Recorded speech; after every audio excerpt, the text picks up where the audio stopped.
Imagine Earth 70,000 years ago. Not the crowded, noisy, interconnected planet we know today, but something else, something quiet, eerily quiet. The sun rises over the African savannah, but something's wrong. The sky has a strange colour, reddish-grey, thick with particles that make breathing feel heavy. The temperature has dropped. Not winter cold, but wrong cold. Like the planet itself is sick. And across the entire continent, across the entire world, there are fewer than 10,000 humans left alive. Not 10 million, not 100,000, just 10,000 people, maybe less. Some estimates put it as low as 3,000 breeding pairs. That's it. The entire human population that could have fit inside a small college football stadium. Everyone who would ever exist, every person who would ever be born, every civilization that would ever rise, all hanging by the thinnest thread imaginable. If you're using this to fall asleep, that's literally why I make these. So subscribe maybe, and tell me where you are and what time it is. I check the comments and it's wild, like Tokyo at sunrise, London at lunch, Los Angeles at midnight, all watching the same story about how we almost weren't here to watch anything at all. Today there are over 8 billion of us. We're everywhere, unstoppable, building cities that touch the clouds, sending robots to Mars, connecting every corner of the planet with invisible networks of information. We act like we own this place, like we've always been here and always will be. But 70,000 years ago we were on the edge of extinction, not slowly declining, not gradually fading away. We were staring into the abyss, and the abyss was staring back. This is the story of the day humanity almost vanished. And you've probably never heard about it because it happened so long ago that it is almost impossible to imagine. But it happened. The evidence is written in your DNA, in volcanic rock scattered across continents, in the genetic signatures that scientists can trace like fingerprints from a crime scene where the victim barely survived. The culprit? A mountain in Indonesia that decided to explode with the force of several million nuclear bombs, Mount Toba, a name that should be as famous as the asteroid that killed the dinosaurs. But most people have never heard of it. Yet what happened there 74,000 years ago was possibly the most catastrophic event in human history. Not recorded history, human history, the whole thing. Here's what we know. Toba wasn't just a volcano, it was a supervolcano, something so massive that when it erupted it didn't just affect the local area, it affected the entire planet. We're talking about an eruption 5,000 times more powerful than Mount St. Helens, an explosion so violent it ejected 670 cubic miles of rock and ash into the atmosphere. That's enough material to bury the entire state of Texas under 15 feet of debris. The eruption column reached 50 miles into the sky. 50 miles. That's twice as high as most weather occurs. Punched through the stratosphere and kept going, spewing sulfur dioxide and ash into the upper atmosphere, where it would stay for years, circling the globe, blocking out the sun. Within weeks, the ash cloud had spread across the entire planet. Temperatures dropped by 20 to 30 degrees Fahrenheit. In some regions they dropped even more. The world plunged into what scientists call a volcanic winter, 6 years of near darkness, of plants dying, of animals starving, of ecosystems collapsing like dominoes. And somewhere in Africa, small bands of early humans, your ancestors, my ancestors, looked up at the darkened sky and faced a simple choice. Adapt or die. Most chose poorly. Or rather, most didn't get to choose at all, they simply died. Quickly or slowly, from starvation, from cold, from the complete collapse of everything they'd relied on to survive. But a few, a tiny few, somehow made it through.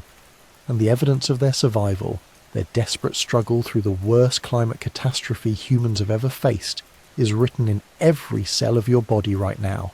See, when populations crash this severely, they leave genetic signatures.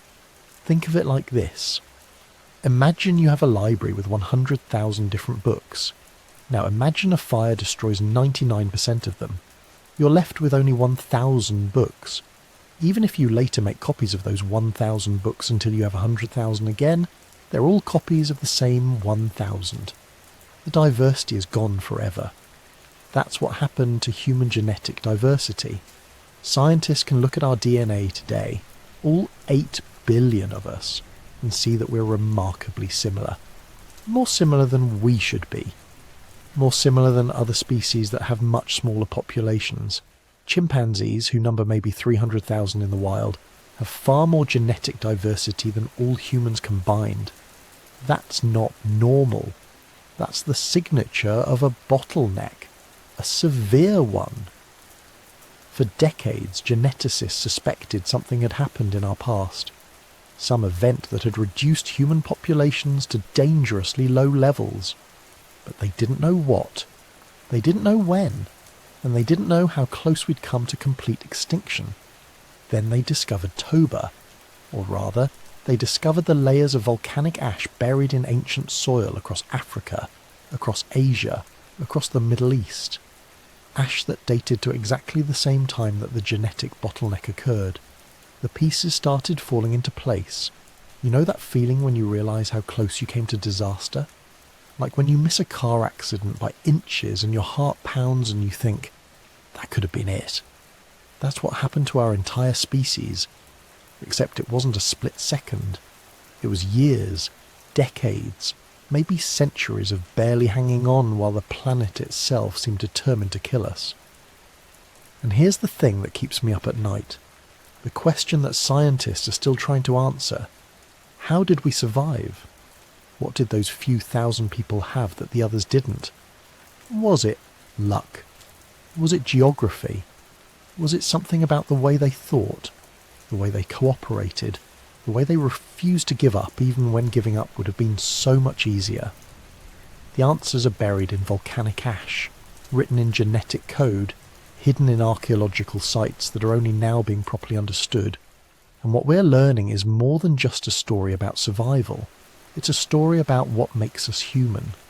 About resilience, adaptation, and the stubborn refusal to accept extinction that's apparently coded into our species at the deepest level.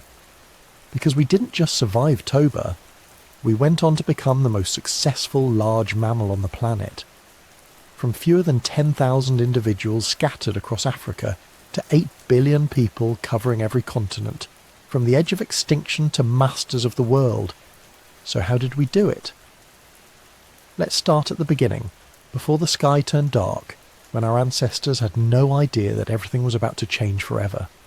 Let's travel back, way back, 74,000 years ago, before civilization, before agriculture, before recorded history, before humanity had any idea it was about to face the ultimate test. The world looked very different then, but in many ways it was also strikingly familiar.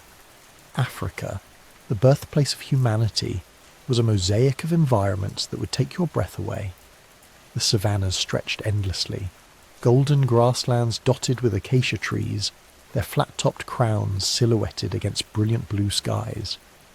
During the wet season, these plains transformed into an explosion of life.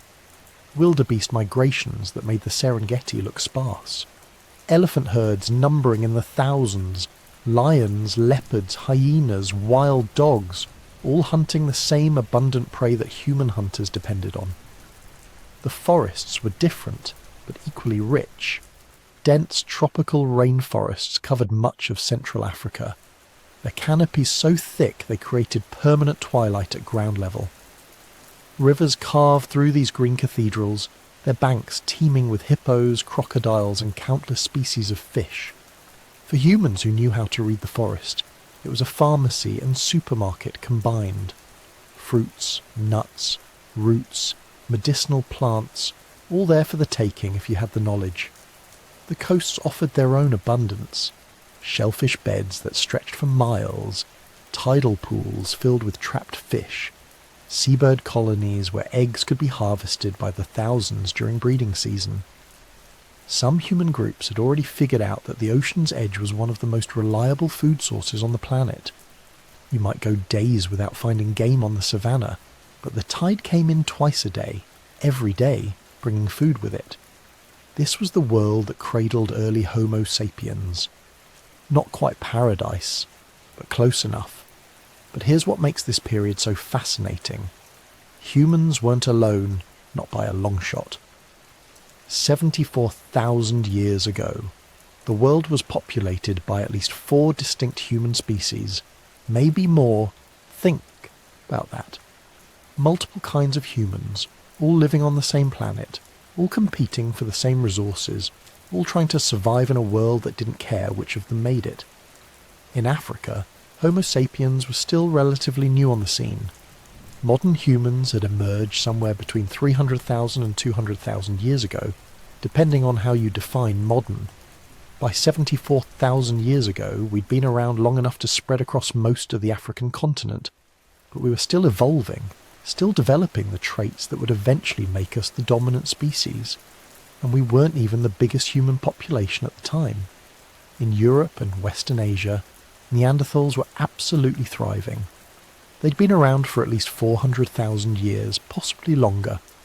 They were perfectly adapted to Ice Age conditions, masters of their environment in ways that would have impressed any modern hunter. Neanderthal populations were robust, their territories well established, their survival strategies refined over hundreds of thousands of years. If you were a betting person 74,000 years ago, you might have put your money on Neanderthals being the human species most likely to succeed long term.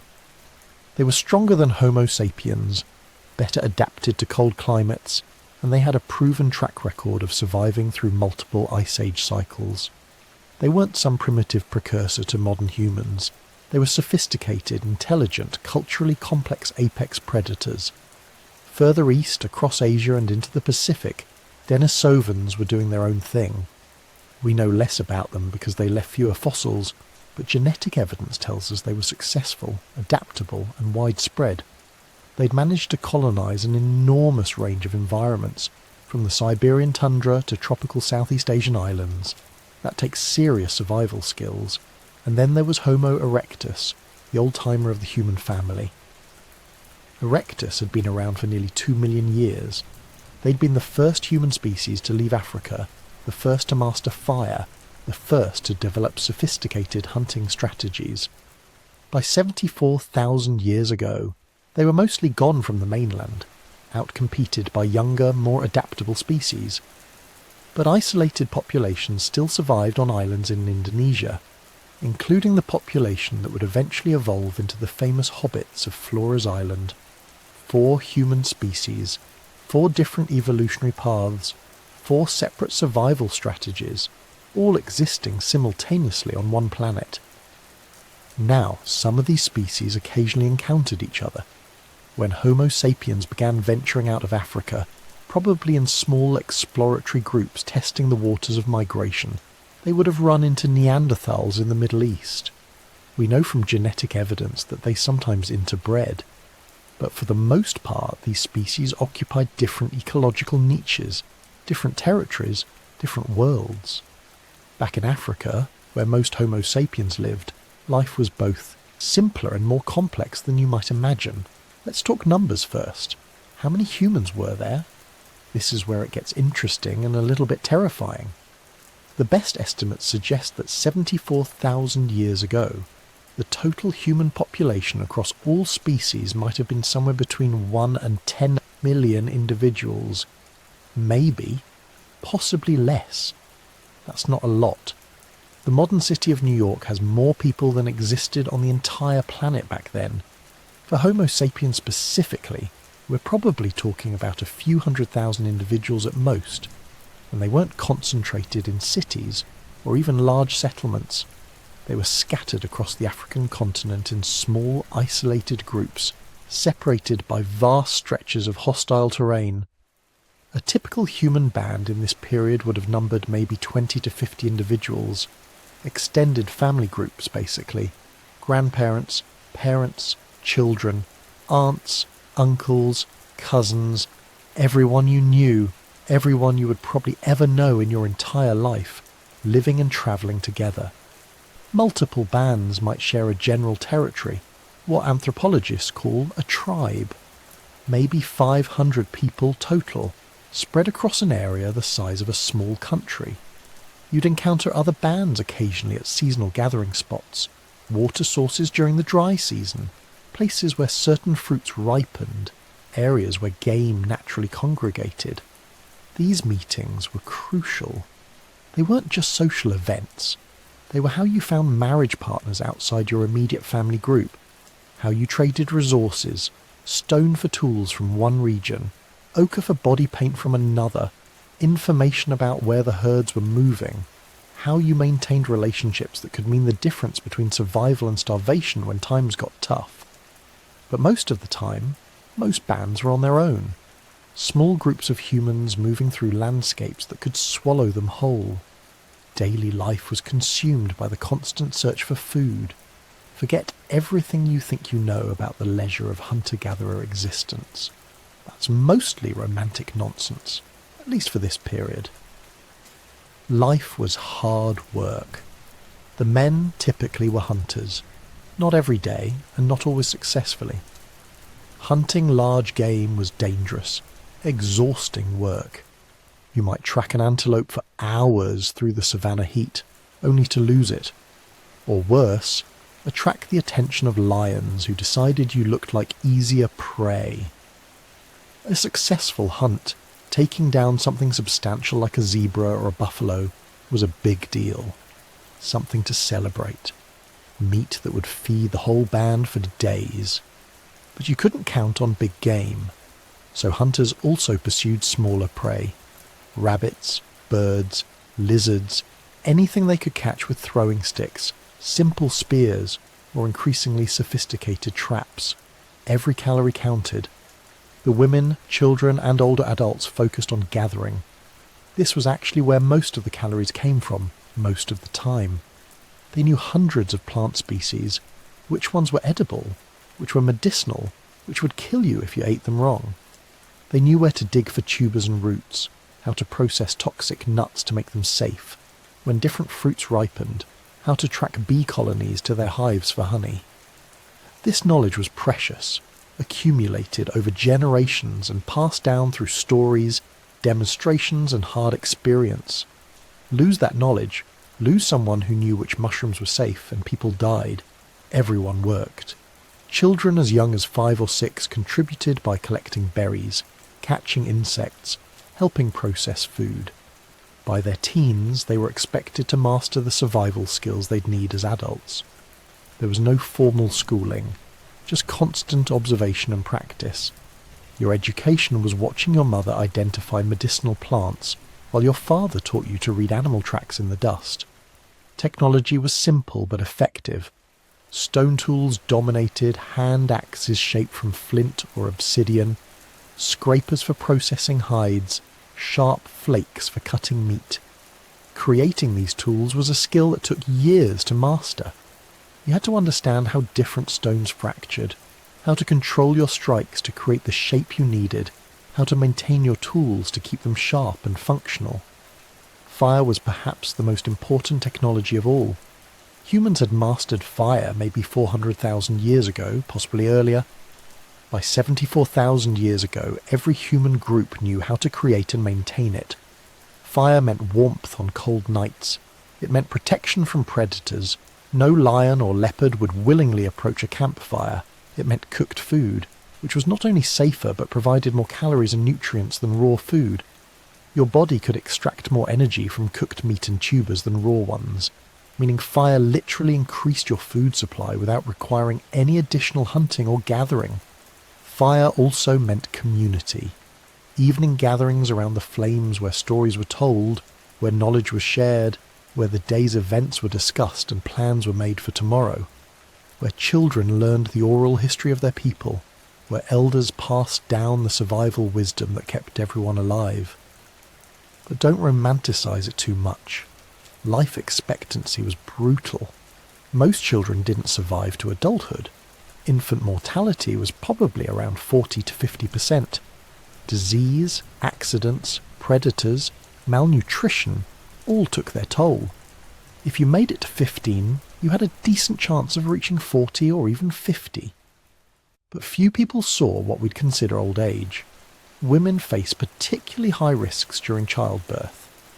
Without modern medicine, complications that would be routine to treat today were death sentences then. And yet humanity persisted because women kept having children, kept taking those risks, kept betting on the future. Injuries were common and often fatal. Break your leg on the savannah and you couldn't keep up with your band, couldn't hunt, couldn't gather, couldn't contribute. In the harshest times you might be left behind, not out of cruelty but because the survival of the group had to take priority over the survival of any individual. That was the calculation. Cold, brutal, necessary. But there's also evidence of compassion. Neanderthal skeletons show individuals who survived for years after suffering devastating injuries, which means their communities cared for them, shared food with them, protected them even when they couldn't contribute. Homo sapiens probably did the same. Humans are social animals. We take care of our own when we can. Predators were a constant threat. This is hard for modern people to grasp. When's the last time you worried about being eaten? But 74,000 years ago, humans were very much part of the food chain. We weren't at the top yet. Lions, leopards, hyenas, they all viewed humans as potential prey, especially children or individuals caught alone. Cave bears in some regions, crocodiles near water sources, even large raptors could carry off small children. You didn't wander off by yourself. You didn't travel at night. You always knew where the nearest tree or defensive position was. This threat shaped human behaviour in fundamental ways. We became intensely social because isolation meant death. We became cautious, suspicious of unfamiliar sounds or movements. We developed complex communication because warning your group about danger was literally a matter of life and death. These weren't personality traits, they were survival mechanisms. And then there was the competition with other human groups. Not other species, but other bands of Homo sapiens. Territory disputes over valuable resources, water sources in dry regions, good hunting grounds, shelter sites. Sometimes these disputes were resolved peacefully through negotiation or intermarriage. Sometimes they weren't. Skeletal evidence from this period shows signs of interpersonal violence. Healed fractures consistent with weapon strikes, individuals who died from traumatic injuries. We were capable of cooperation within our groups, but we were also capable of violence toward outsiders. That's the human paradox, and it was already fully developed 74,000 years ago. But despite all these challenges, despite the hardship and danger and constant struggle, humanity was actually doing okay. Not great, but okay. The population was probably slowly growing. More humans every generation. Groups were spreading into new territories, testing new environments, developing new survival strategies. Some bands had begun making the journey out of Africa, following game herds or coastal resources into the Sinai Peninsula and beyond. The early stages of the Great Migration that would eventually populate the entire planet. Technology was advancing slowly but steadily. Tool designs were becoming more sophisticated. People were developing new techniques for hunting, for processing food, for creating shelters. Some groups were beginning to create art, scratching geometric patterns into rocks or shaping clay into simple figurines. The cognitive revolution that would eventually lead to symbolic thinking and complex language was well underway. Life was hard, but it was stable. Humanity had found its niche. We were surviving, even thriving in our own small way. And then the mountain exploded. But here's what makes the story so poignant. These people, our ancestors, had no way of knowing what was coming. No concept that the world could change so completely, so catastrophically, so fast. They went to sleep one night in a world that made sense, where survival was difficult but possible, where the future looked more or less like the past, where if you learned the skills your parents taught you, if you worked hard and got a little lucky, you could raise your own children and pass that knowledge down to the next generation. They had no idea that nature was about to reset the game board entirely. That within weeks, most of them would be dead. That their species would be reduced to a few thousand individuals clinging to survival in the last habitable corners of a frozen planet. They had no idea they were living in the last days of the world as they knew it. In Sumatra, 3,000 miles from the nearest human settlements in Africa, magma had been building beneath a mountain for thousands of years. Pressure accumulating, the Earth's crust bulging, warning signs that no one was equipped to recognise or understand. The humans of 74,000 years ago were good at what they did. They could read weather patterns, predict animal behaviour, find water in the driest landscapes. They'd accumulated 200,000 years of survival knowledge as a species. But they had no frame of reference for what was about to happen. Nothing in human experience, nothing in human memory prepared them for a supervolcano. And that makes what happens next even more remarkable. Because when the world ended, when everything they knew was destroyed, when 99% of their species died in the volcanic winter that followed, the survivors didn't give up. They held on. They adapted. They refused to let humanity disappear into extinction. But we're getting ahead of ourselves.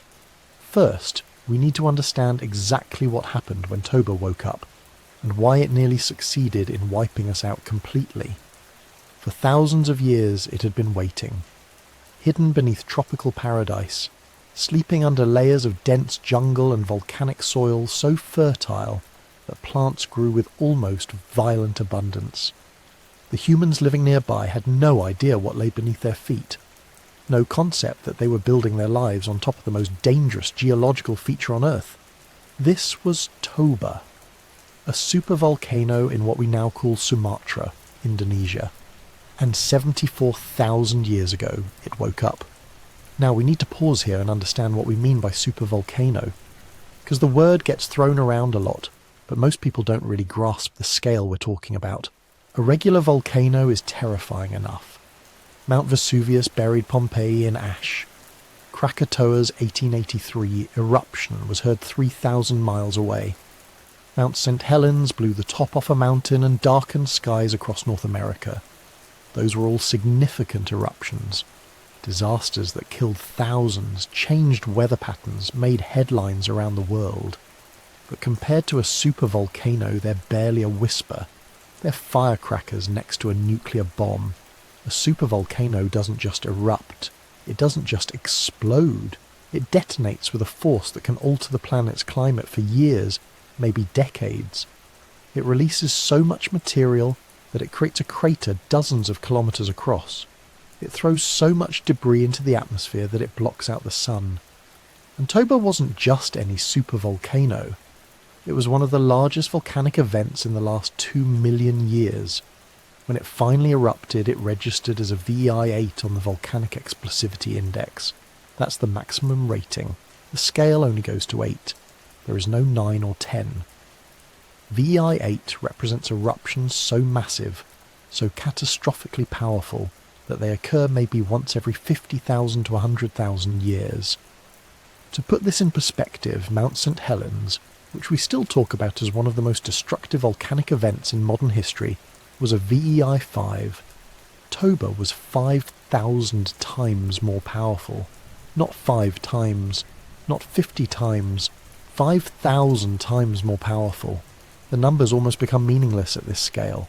Toba ejected approximately 2,800 cubic kilometres of material. That's 2,800 billion cubic metres. Imagine Mount Everest. Now imagine 700 Mount Everests worth of rock, ash and volcanic debris being blasted into the atmosphere in a matter of hours. That's what we're talking about. But the raw numbers don't capture what it was actually like. They don't convey the terror, the chaos, the apocalyptic scale of what happened when Toba awoke. For that, we need to go back to the days and weeks before the eruption, to the early humans living in Southeast Asia who were about to experience the worst day in human history. They probably noticed the warning signs. Indigenous peoples living near active volcanic regions often develop an intuitive understanding of geological activity. They would have felt the earthquakes, not just a few tremors, but hundreds of them over weeks or months. Small quakes at first, barely noticeable, then larger ones. Shaking that knocked over objects, cracked walls if they had any structures, sent animals fleeing in panic. The ground itself would have started behaving strangely. Areas that had been solid for generations suddenly becoming soft, unreliable. Springs that had flowed clear for years turning hot and sulphurous. New vents opening in the earth, hissing steam and toxic gases. Trees dying in circular patches. Lakes warming to temperatures that killed all the fish. Animals would have known something was wrong long before humans fully understood. Birds abandoning their nests. Elephants and other. Large mammals migrating away from regions they'd occupied for generations. Insects disappearing. Everything that could move was moving away from the volcano. Some humans probably moved too. The smart ones, the cautious ones. Those who respected the warnings written in the earth and sky. They would have gathered their families and relocated to safer ground, putting as much distance as possible between themselves and whatever was causing the mountains to shake and the earth to groan. But most stayed, because humans are optimistic. We adapt. We normalise. Maybe the tremors would stop. Maybe the ground would settle. Maybe whatever was happening would pass and life would return to normal. This had been home for generations. Their ancestors were buried here. Moving meant abandoning everything, heading into unknown territory, competing for resources with other groups who wouldn't welcome strangers. So they stayed. And then, one morning around 74,000 years ago, the world ended. It probably started with an earthquake larger than any that had come before. Not the familiar shaking they'd grown accustomed to over previous weeks, but a violent convulsion that threw people to the ground and wouldn't stop. The kind of shaking that makes standing impossible, that opens massive fissures in the earth, that brings down anything humans might have built. Then, the sound. Imagine the loudest thunder you've ever heard. Now multiply it by 1,000. Toba's eruption created a sound that propagated across thousands of kilometres. People as far away as India would have heard it. A low, rumbling roar that seemed to come from everywhere at once, from the earth itself, growing louder and louder until it became physically painful, until it was less a sound and more a pressure wave you could feel in your bones. Then came the explosion. The actual eruption sequence probably lasted several days, but the initial blast happened in moments. The pressure that had been building beneath Toba for thousands of years finally exceeded the strength of the rock containing it. Millions of tons of overlying earth simply exploded upward and outward at supersonic speeds. The eruption column shot straight up into the atmosphere. Not slowly, not gradually, but in an instant blast that punched through the cloud layer and kept going, up and up and up, 40 kilometres high, 50 kilometres, breaching the stratosphere, carrying with it superheated rock, volcanic ash, toxic gases, and everything else that had been trapped beneath the surface. At the base of this column, where the volcano had been, there was now only destruction. The summit didn't just collapse, it vaporized. The magma chamber beneath, once full of molten rock under unimaginable pressure, emptied in hours. And when a magma chamber empties, the ground above has nowhere to go but down. This is how calderas form. The volcano doesn't just explode outward, it also collapses inward, creating a massive depression, a crater of almost incomprehensible size. Toba's caldera measured 100 kilometres long and 30 kilometres wide, a hole in the earth large enough to swallow entire mountain ranges. Today it's filled with water, forming Lake Toba, one of the largest volcanic lakes on the planet. But 74,000 years ago it was a smoking, steaming crater filled with superheated gases and continued volcanic activity. But the caldera formation, as dramatic as it sounds, was almost a secondary concern for anyone nearby, because the immediate threat wasn't the hole left behind, it was what was coming out of that hole, pyroclastic flows. If you're not familiar with the term, Pyroclastic flows are one of the most terrifying phenomena in nature. They're avalanches of superheated gas, ash and rock that race down the sides of volcanoes at speeds exceeding 700 kilometers per hour. They're not flowing lava. Lava moves slowly enough that you can usually escape. Pyroclastic flows move faster than anything can run. They're death incarnate, walls of 700-degree gas that incinerate everything in their path. Toba's pyroclastic flows were unprecedented in scale. They raced outward from the eruption site in all directions, across valleys, up and over hills, following river channels, consuming forests that had stood for thousands of years. Any humans within 100 kilometers of the volcano would have had no chance of survival. The flows moved too fast. The heat was too intense. There was nowhere to hide, nowhere to run. Those who were further away might have had a few minutes' warning, time to see the massive grey wall approaching, time to realise what was happening, time to know they were about to die, but not time to escape. Beyond the immediate kill zone of the pyroclastic flows, the eruption created other immediate catastrophes. The shockwave from the initial explosion radiated outward at the speed of sound, flattening forests, destroying any structures, creating avalanches in distant mountains. The sound alone was probably enough to rupture eardrums hundreds of kilometres away. Then came the ashfall. The eruption column carrying cubic kilometres of pulverised rock couldn't stay aloft forever. What goes up must come down, and it came down everywhere. Across Southeast Asia, across India, across the Indian Ocean, across parts of the Middle East and East Africa. The closest areas received metres of ash, entire landscapes buried under grey powder, every plant killed, every water source contaminated, every animal that couldn't flee fast enough entombed where it stood. Archaeological evidence from India shows ash deposits from Toba that are 6 metres deep in some locations. 6 metres. That's taller than a 2-storey building. Imagine your entire world buried under 20 feet of toxic volcanic debris.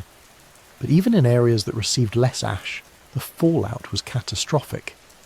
A few centimetres might not sound like much, but volcanic ash isn't like snow. It doesn't melt. It's composed of tiny glass particles and toxic minerals. It contaminates water supplies, making them undrinkable. It coats vegetation, making it inedible. It gets into lungs, causing respiratory failure. Animals that try to graze in ash-covered areas die from intestinal blockages. Predators that eat those animals die from starvation. And the ash kept falling. For days. Maybe weeks. Depending on how far you were from the eruption, you might wake up every morning to find another few centimetres of grey powder covering everything, burying the previous day's attempts to clear pathways, coating your skin, getting into your eyes, your nose, your mouth, your lungs, every breath an act of suffering. Humans who survived the initial explosion and pyroclastic flows now faced an impossible situation. The sky had gone dark, not the darkness of night, which passes, but a darkness that didn't end. The eruption column had pumped so much debris into the upper atmosphere that sunlight couldn't penetrate. Midday looked like twilight. The temperature began to drop almost immediately. This wasn't the slow temperature decline we'd think of as winter. This was sudden, dramatic cooling.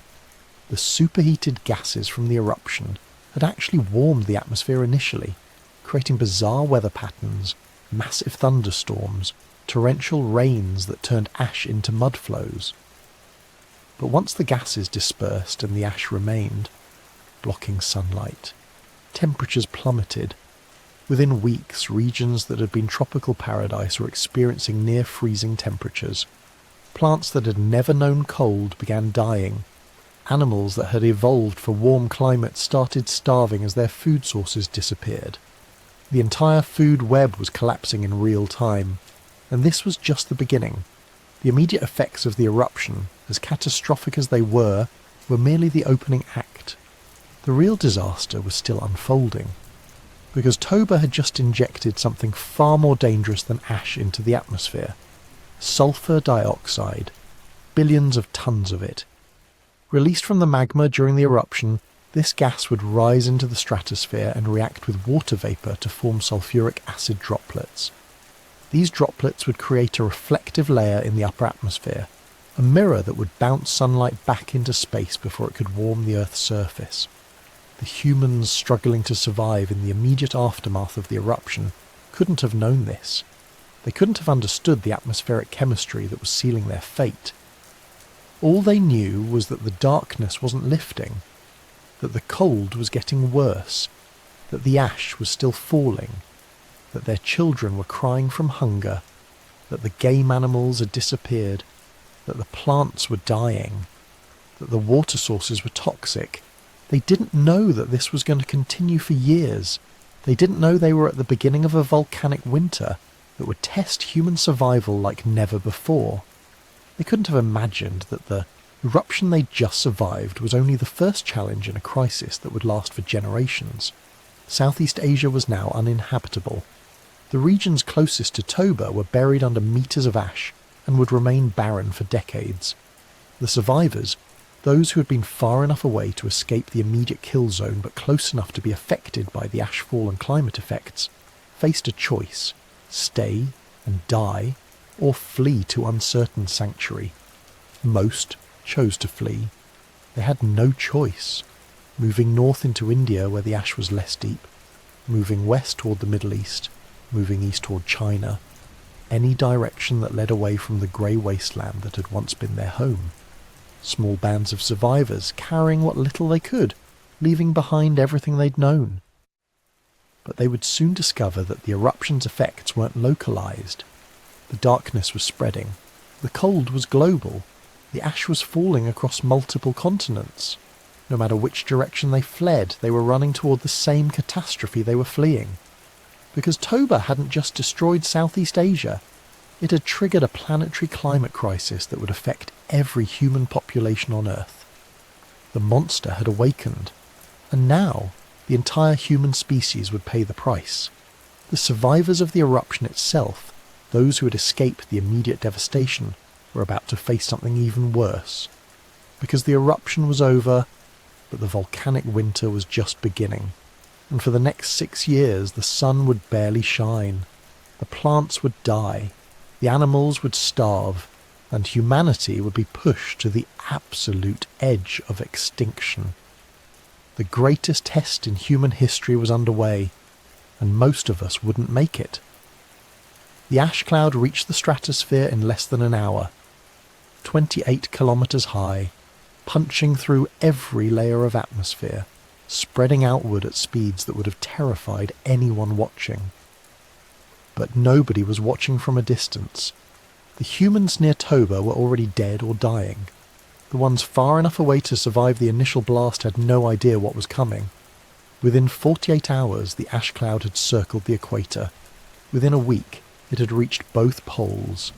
And within 2 weeks, the entire planet was wrapped in a shroud of volcanic particles so thick that noon looked like twilight, and twilight looked like midnight. But the ash wasn't the worst part. Not even close. The real killer was invisible. Sulfur dioxide. The eruption had injected 5,000 megatons of it into the upper atmosphere. To put that in perspective, that's more sulfur than all of human industry has produced in the last century. And it was all released in a matter of hours. At those altitudes, sulfur dioxide doesn't just sit there. It reacts with water vapour, forming microscopic droplets of sulfuric acid. Millions of tons of it, suspended in the stratosphere, creating a reflective barrier that would persist for years. Sunlight hitting this barrier didn't make it to the ground. It bounced back into space. The planet's energy budget, the delicate balance between incoming solar radiation and outgoing heat, collapsed. Earth's thermostat had been smashed, and there was no way to fix it. The temperature drop started within days. At first it was subtle. 1 degree here, 2 degrees there. People probably didn't even notice initially. But it didn't stop. Week after week, month after month, the temperatures kept falling. Global average temperatures plummeted by 3 to 5 degrees Celsius. That might not sound like much, but remember, the difference between our current climate and the last ice age is only about 5 degrees. We're talking about an ice age level cooling event, except it happened in months instead of millennia. And those were just the global averages. Some regions got hit far worse. Northern latitudes, already experiencing the tail end of their seasonal cold periods, saw temperatures drop 10, 12, even 15 degrees Celsius. Places that had experienced mild winters suddenly faced Arctic conditions. Places that had been Arctic became utterly uninhabitable. But it was what happened in the tropics that really sealed humanity's fate. These were the regions where most early humans lived. Warm, stable, resource-rich environments that had supported human populations for millions of years. Suddenly they were experiencing killing frosts. In Central Africa, in Southeast Asia, in regions that had never seen temperatures below 15 degrees Celsius, it was now dropping below freezing at night. The plants died first, not all at once, but in waves. The fast-growing annuals went within weeks. Without adequate sunlight for photosynthesis, they simply couldn't sustain themselves. They yellowed, withered, and collapsed. Then the shrubs and small trees. Then, over the course of months, even the massive hardwoods that had stood for centuries began to fail. Their leaves dropped early, their growth stopped, their root systems began to die back. Imagine walking through a tropical forest as it dies around you. The vibrant greens fade into yellow, then brown, the canopy thinning, let in through that strange dim light that filters down through the ash clouds. The sounds changing as animal populations crash. Fewer bird calls, fewer insects. An eerie, spreading silence broken only by the occasional crack of a dying branch or the crash of a falling tree. The forest didn't burn. That might have been better, actually. Fire creates clearings where new growth can start. Fire releases nutrients back into the soil, but these forests just rotted. Cold, dark, and wet. The dead vegetation accumulated in massive piles. Fungi exploded in the gloom, breaking down the dead plant matter, but nothing was growing to replace what was lost. And without the plants, the entire food chain collapsed. The herbivores went first. The massive megafauna that had dominated African and Asian landscapes, the giant elephant-like animals, the enormous, browsing mammals. They needed hundreds of pounds of vegetation every day. When the plants died, starvation followed within weeks. You'd have seen them wandering through the dying forests, getting thinner and weaker, until they couldn't stand anymore, their bodies littering the landscape, too numerous for scavengers to fully consume. The smaller herbivores lasted a bit longer. Rodents, small antelopes, animals that could survive on seeds and roots. But even these resources were finite. The plants had stopped producing new seeds. The root systems were dying. And with each passing month there was simply less food available. Populations that had numbered in the millions crashed to thousands. Then to hundreds. Then to nothing. The predators followed their prey into oblivion. Lions, hyenas, wild dogs, the entire guild of African carnivores found themselves in a world with nothing to hunt. Some tried switching to scavenging full-time, competing with vultures for the rotting remains of herbivores. But those carcasses ran out. Some predators tried hunting each other, turning to desperate cannibalism. But that was just delaying the inevitable. When the herbivores went extinct locally, the carnivores couldn't be far behind. And the humans? The humans were caught in the middle of this nightmare. Not herbivores, so they couldn't survive on plants alone. Not pure carnivores, so they couldn't just hunt. They were omnivores, dependent on a diverse diet of plant food supplemented with meat. And suddenly, both resources were disappearing at the same time. The archaeological record from this period is haunting. What few sites we have from the immediate aftermath of Toba show signs of extreme stress. Toolmaking becomes more desperate, less refined. People were using whatever they could find, not carefully selecting the best materials. Butchery marks on bones show extensive processing. Animals stripped of every possible calorie. Bones split open for marrow. Even the skulls cracked open to extract the brains. Signs of nutritional stress show up on the bones themselves, arrested growth lines indicating periods of severe malnutrition. But the physical evidence only tells part of the story. To really understand what humans went through during the volcanic winter, you have to imagine it.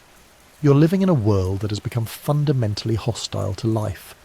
The sun, that reliable source of light and warmth that has governed every rhythm of existence since life began, is gone. Not literally gone, but blocked, reduced to a dim glow that barely penetrates the perpetual haze. You can't tell time anymore. Days blend into nights blend into days. The only way you know it's daytime is that the darkness becomes slightly less absolute. The cold is relentless. Even in the tropics, even in regions that had never experienced winter, temperatures now drop below freezing every night. You don't have adequate clothing. Your ancestors never needed it. You don't have reliable fire. Wood is wet from the constant ash-laden rain that falls from the poison sky. When you do manage to start a fire, you have to keep it going because starting a new one is nearly impossible. Fire becomes more precious than food, at least temporarily. The hunger is worse than the cold. At first there's still food, scavenging the dying animals, gathering the last fruits from trees that are already starting to fail. But within months, those resources are exhausted. Now you're eating things your people never considered food before. Insects, if you can find them. Tree bark. Roots that might be toxic, but eating them is better than not eating at all. You watch the children starving. You watch the elderly give up, stop eating so the younger members of the group might have a chance. You make impossible calculations about who needs food most, who's most likely to survive. And through it all, the ash keeps falling. Thick, choking clouds of it. It gets in your eyes, your nose, your lungs. It coats everything in a grey powder that never seems to wash away. When it rains, and it rains constantly now, the water is acidic, contaminated with sulfur compounds that burn your skin and make the water barely drinkable. The ash mixed with rain creates a thick sludge that buries the landscape. Rivers become choked with it. Water sources turn toxic. Respiratory diseases explode. The fine ash particles damage lung tissue, making every breath painful. Infections follow. With everyone weakened by malnutrition and constantly exposed to the elements, immune systems collapse. Diseases that a healthy person could fight off become death sentences. Entire groups probably died not from starvation, but from pneumonia or tuberculosis, or infections that spread through malnourished populations like wildfire. The psychological impact might have been the worst part. Humans are adapted to see patterns, to understand cause and effect, to predict the future based on past experience. But nothing in human experience had prepared them for this. The world had ended, and there was no explanation, no way to understand what had happened or when it might get better. For all they knew, this was permanent. The sun had been taken away. The world would always be dark and cold and dying. Some groups probably gave up, just stopped trying. When you're cold, starving, watching your children die, and you have no reason to believe tomorrow will be any different from today, why keep struggling? The evolutionary psychology that normally pushes humans to survive at all costs can break under sufficient stress. Depression, despair, the simple decision to stop fighting and let the darkness take you.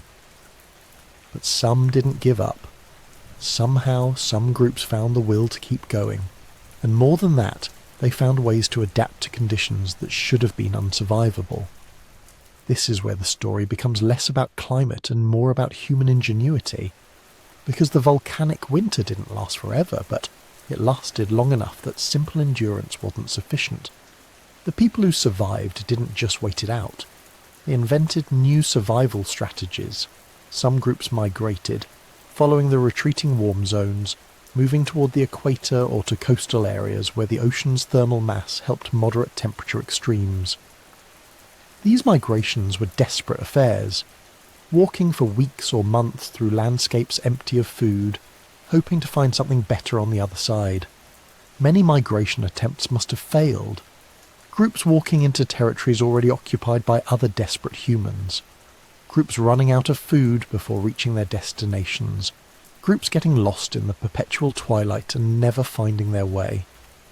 But some migration succeeded. We know this because genetic evidence shows population movements during this period.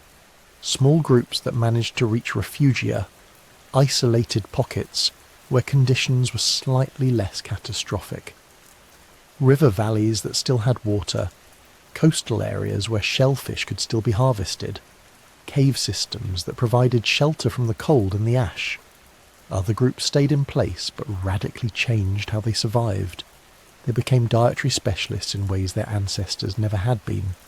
Some groups moved to coastal areas and became heavily dependent on marine resources. Fish, shellfish, seals, anything they could extract from the ocean. Marine ecosystems were buffered against the volcanic winter in ways that terrestrial ecosystems weren't. The ocean's enormous thermal mass meant water temperatures dropped more slowly.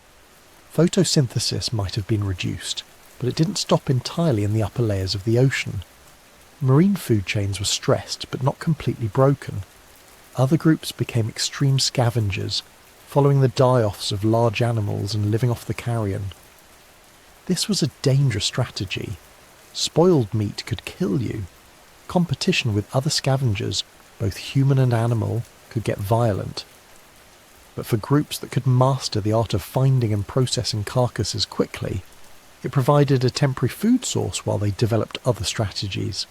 Still, other groups may have developed the first systematic use of storage and preservation. This is where being able to plan ahead and think abstractly became a life or death advantage. If you could figure out how to preserve meat through smoking or drying, you could harvest more during the relatively good periods and make it last through the bad times. If you could identify and store plant foods that didn't spoil, roots and tubers and nuts, you could create a buffer against starvation. This required thinking months ahead, something that's cognitively demanding but that humans were uniquely capable of. And through all of this, the social dynamics of survival became critical. Groups that cooperated, that shared resources and knowledge, had better survival chances than groups that didn't. But cooperation was also incredibly stressed during this period. When food is scarce, the temptation to hoard resources for your own family becomes overwhelming. Conflicts over resources must have been constant. Some groups probably tore themselves apart from internal fighting. Others developed the social mechanisms to maintain cooperation even under extreme stress. The evidence suggests that group size became critical, too large, and you couldn't feed everyone. Resources that might sustain 20 people wouldn't sustain 50. Large groups probably fractured during this period, splitting into smaller units that had better chances of finding enough food. But too small was dangerous too. A group of 5 people had no buffer against bad luck. If one person died, that was 20% of your labour force gone. If 2 people died, the group might not be viable anymore. There was probably an optimal size, maybe 15 to 25 people, large enough to handle setbacks but small enough to feed consistently. And the volcanic winter didn't end cleanly. It wasn't 6 years of horror and then suddenly everything returned to normal. The sulfur dioxide in the stratosphere took approximately 6 to 10 years to wash out. During that time, temperatures slowly began to recover. The perpetual gloom gradually lifted. Sunlight started breaking through the ash clouds, weak at first, then stronger. But the damage had been done. Ecosystems that had collapsed couldn't rebuild overnight.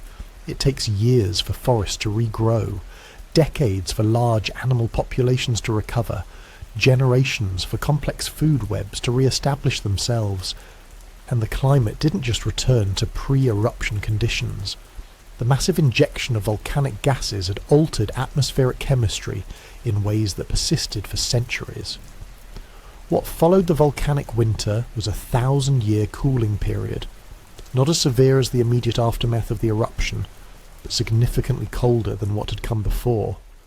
Ice cores from this period show temperature variability that would have made life incredibly difficult. Decades of relative warmth followed by decades of cold. Unpredictable rainfall patterns. Growing seasons that shifted and changed from generation to generation. The human populations that had survived the volcanic winter now faced a new challenge. They had adapted to extreme crisis conditions, developing survival strategies for the worst possible circumstances. But now they needed to adapt again, this time to chronic instability. Not a single catastrophic event, but ongoing uncertainty. Never knowing if next year would be warm or cold, wet or dry, abundant or scarce. This prolonged period of instability is actually what completed the genetic bottleneck. The volcanic winter killed the vast majority of humans, but the 1,000-year cooling period that followed kept human population suppressed. Every few generations another climate shock would hit. Temperatures would drop, rainfall would fail, food sources would collapse, and each time human populations would crash again. Only the groups that had developed the most flexible survival strategies made it through. The ones that could switch between food sources rapidly. The ones that could migrate quickly when conditions changed. The ones that could innovate new technologies when old methods stopped working. The ones that could maintain social cooperation even under stress. Over those 1,000 years, natural selection carved away everything that wasn't absolutely essential for survival in unstable conditions. Physical robustness, specialized adaptations for specific environments, rigid behavioral patterns, all of these were selected against. What remained was a small population of incredibly adaptable, incredibly resourceful humans who could survive almost anything. But here's the really remarkable thing. They didn't just survive, they remembered. The archaeological record shows that tool-making traditions persisted through the Bottleneck. Knowledge about fire, shelter, hunting strategies, all of this was preserved and passed down even when populations crashed to nearly nothing. Cultural information survived when whole populations didn't. This tells us something profound about what made these survivors different. They didn't just adapt individually, they adapted collectively.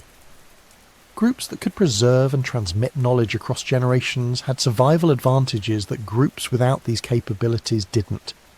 The volcanic winter selected for social learning abilities, for teaching, for language, for the capacity to share information about survival strategies that worked and ones that didn't.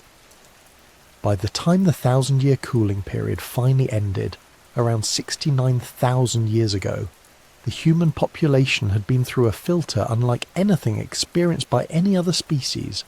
They were the descendants of the most adaptable, most innovative, most cooperative individuals from a population that had already been reduced to the absolute minimum.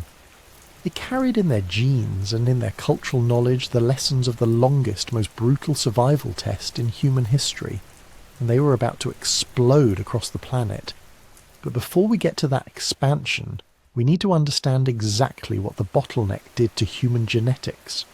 Because the volcanic winter didn't just kill most humans, it fundamentally rewrote our DNA, and the evidence for this rewriting is still visible in every human alive today.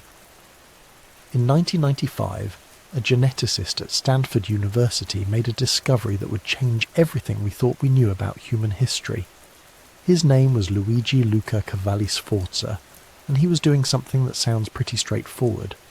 Comparing human DNA samples from populations around the world. He expected to find what you'd find in any successful species spread across multiple continents. Lots of genetic diversity. Different populations with different traits shaped by thousands of generations of local adaptation. African. Populations genetically distinct from Asian populations. Europeans different from both. Indigenous Americans carrying unique genetic signatures from tens of thousands of years of isolation. That's not what he found.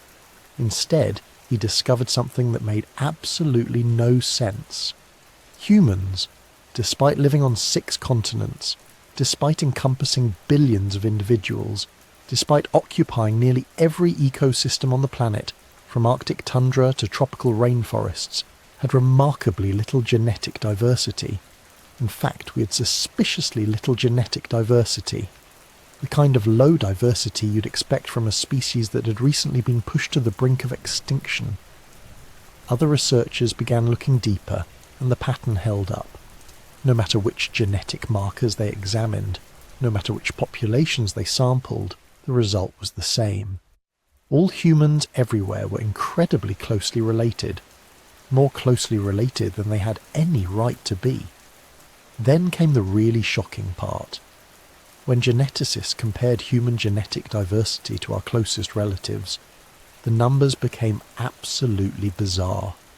A single community of chimpanzees living in one forest in Tanzania had more genetic diversity than all 8 billion humans on Earth combined. A troop of a few hundred gorillas in the Congo showed greater genetic variation than every human population from Alaska to Australia. This wasn't just unusual. This was a red flag the size of a continent. Species don't naturally have this little genetic diversity. Not successful species that have been steadily growing for millions of years.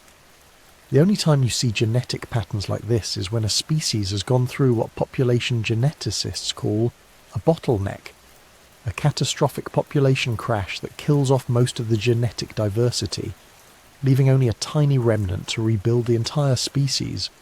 Something had nearly wiped out humanity, and it had happened recently, at least in evolutionary terms. The race was on to figure out when this bottleneck occurred and how severe it had been. Researchers began examining specific types of DNA that are particularly useful for tracing human history. The first breakthrough came from studying mitochondrial DNA, the genetic material passed down exclusively through the mother's line. Your mitochondrial DNA is identical to your mother's, which was identical to her mother's, going back generation after generation. Mutations accumulate slowly in mitochondrial DNA, acting like a molecular clock that lets scientists trace lineages backward through time. When researchers mapped out the mitochondrial DNA lineages of people from around the world, they all trace back to a common ancestor. One woman who lived in Africa sometime between 150,000 and 200,000 years ago. The media dubbed her Mitochondrial Eve, and suddenly everyone was talking about the mother of all humanity. But here's where it gets really interesting. The data showed something else, something that didn't fit the steady evolutionary story we'd been taught. Around 70,000 years ago, the mitochondrial DNA lineages showed a dramatic narrowing. Most of the genetic diversity that should have accumulated over hundreds of thousands of years just disappeared. It was like watching a mighty river suddenly forced through a narrow canyon, with most of the water simply vanishing.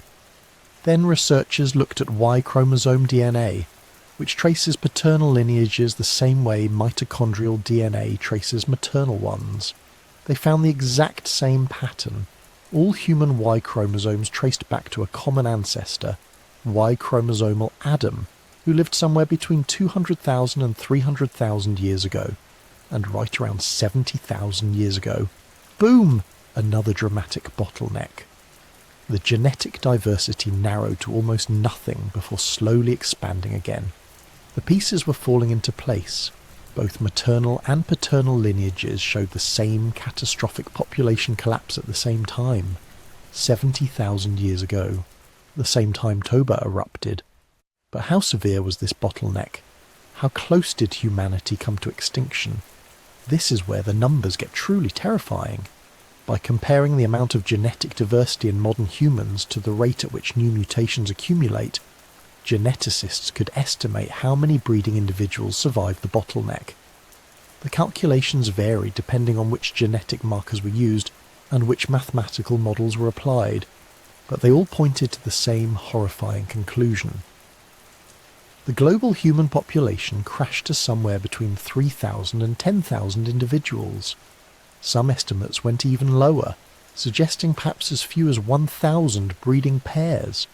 That's not 1,000 people per continent or 1,000 people per country. That's 1,000 breeding pairs for the entire species, for the entire planet. Every human alive today, all 8 billion of us, descended from that tiny remnant population. Think about what that means. Your ancestors, regardless of where your family comes from, were part of a group that would have fit inside a modern sports stadium, with room to spare.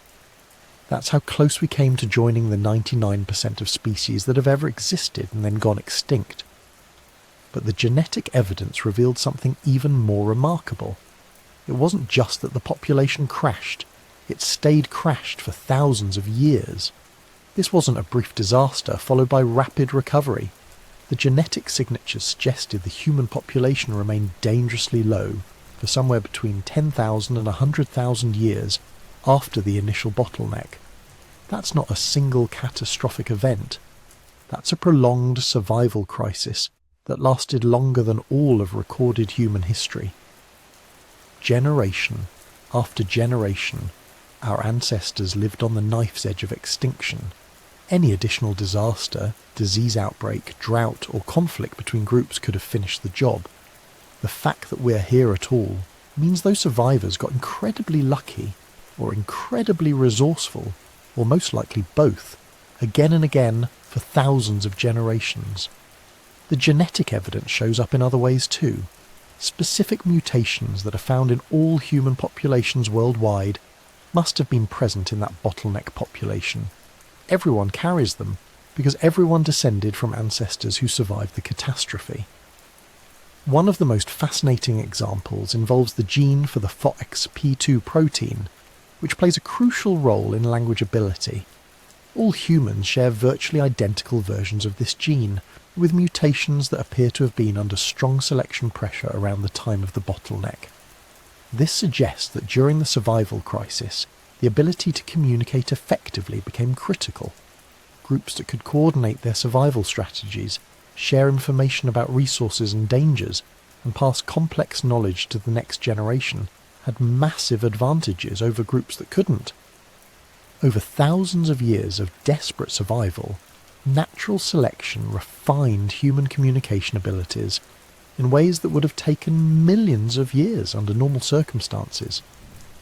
The bottleneck also explains some weird quirks of human genetics that had puzzled researchers for decades.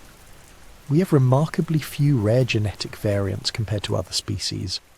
Most animal populations accumulate lots of unusual mutations that exist in only a few individuals. These rare variants are the raw material of evolution, providing genetic diversity that can help a species adapt to new challenges. Humans have very few of them. Why? Because during the bottleneck most rare variants disappeared. If you're one of 10,000 humans and you carry a rare mutation that only exists in you and a few close relatives, and your family group doesn't survive the volcanic winter, that mutation vanishes forever. Multiply this across thousands of genes and hundreds of generations, and you get a species with remarkably uniform genetics. But here's where the story gets complicated. Not all geneticists are convinced that Toba caused the bottleneck. The timing matches up almost perfectly 70,000 years ago. The severity of the population crash matches what you'd expect from a supervolcanic winter. The geographic evidence shows the eruption was absolutely devastating.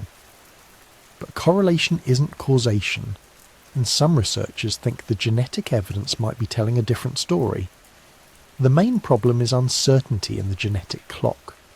When we say the bottleneck happened 70,000 years ago, there's actually a margin of error of plus or minus 20,000 years or more. Different studies using different genetic markers sometimes produce ages ranging from 50,000 to 100,000 years ago for the same population collapse.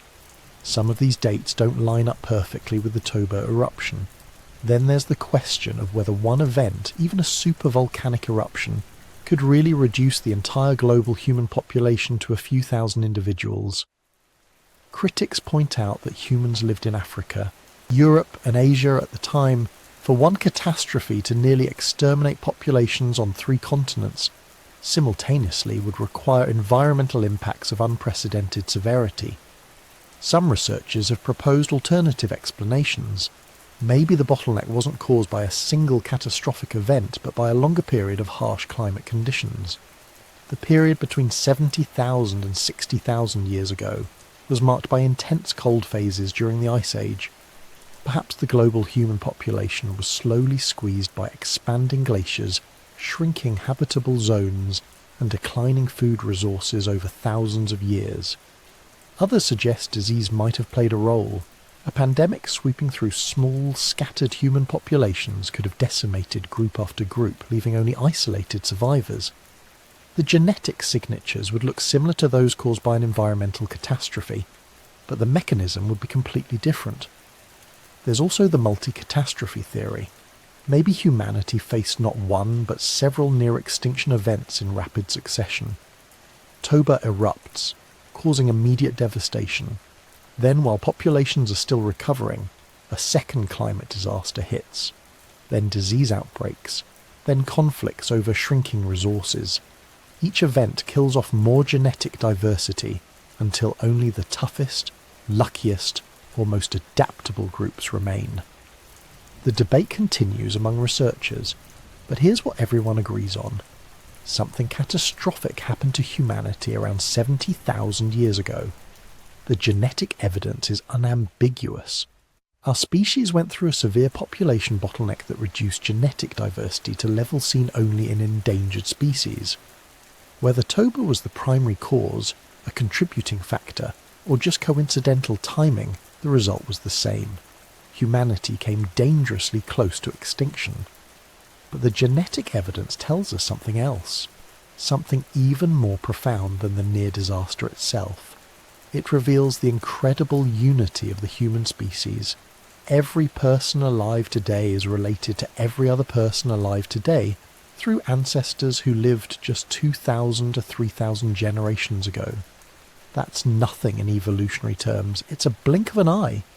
When geneticists construct family trees using DNA from populations around the world, they find that any two humans, picked at random from anywhere on the planet, are at most 50th cousins.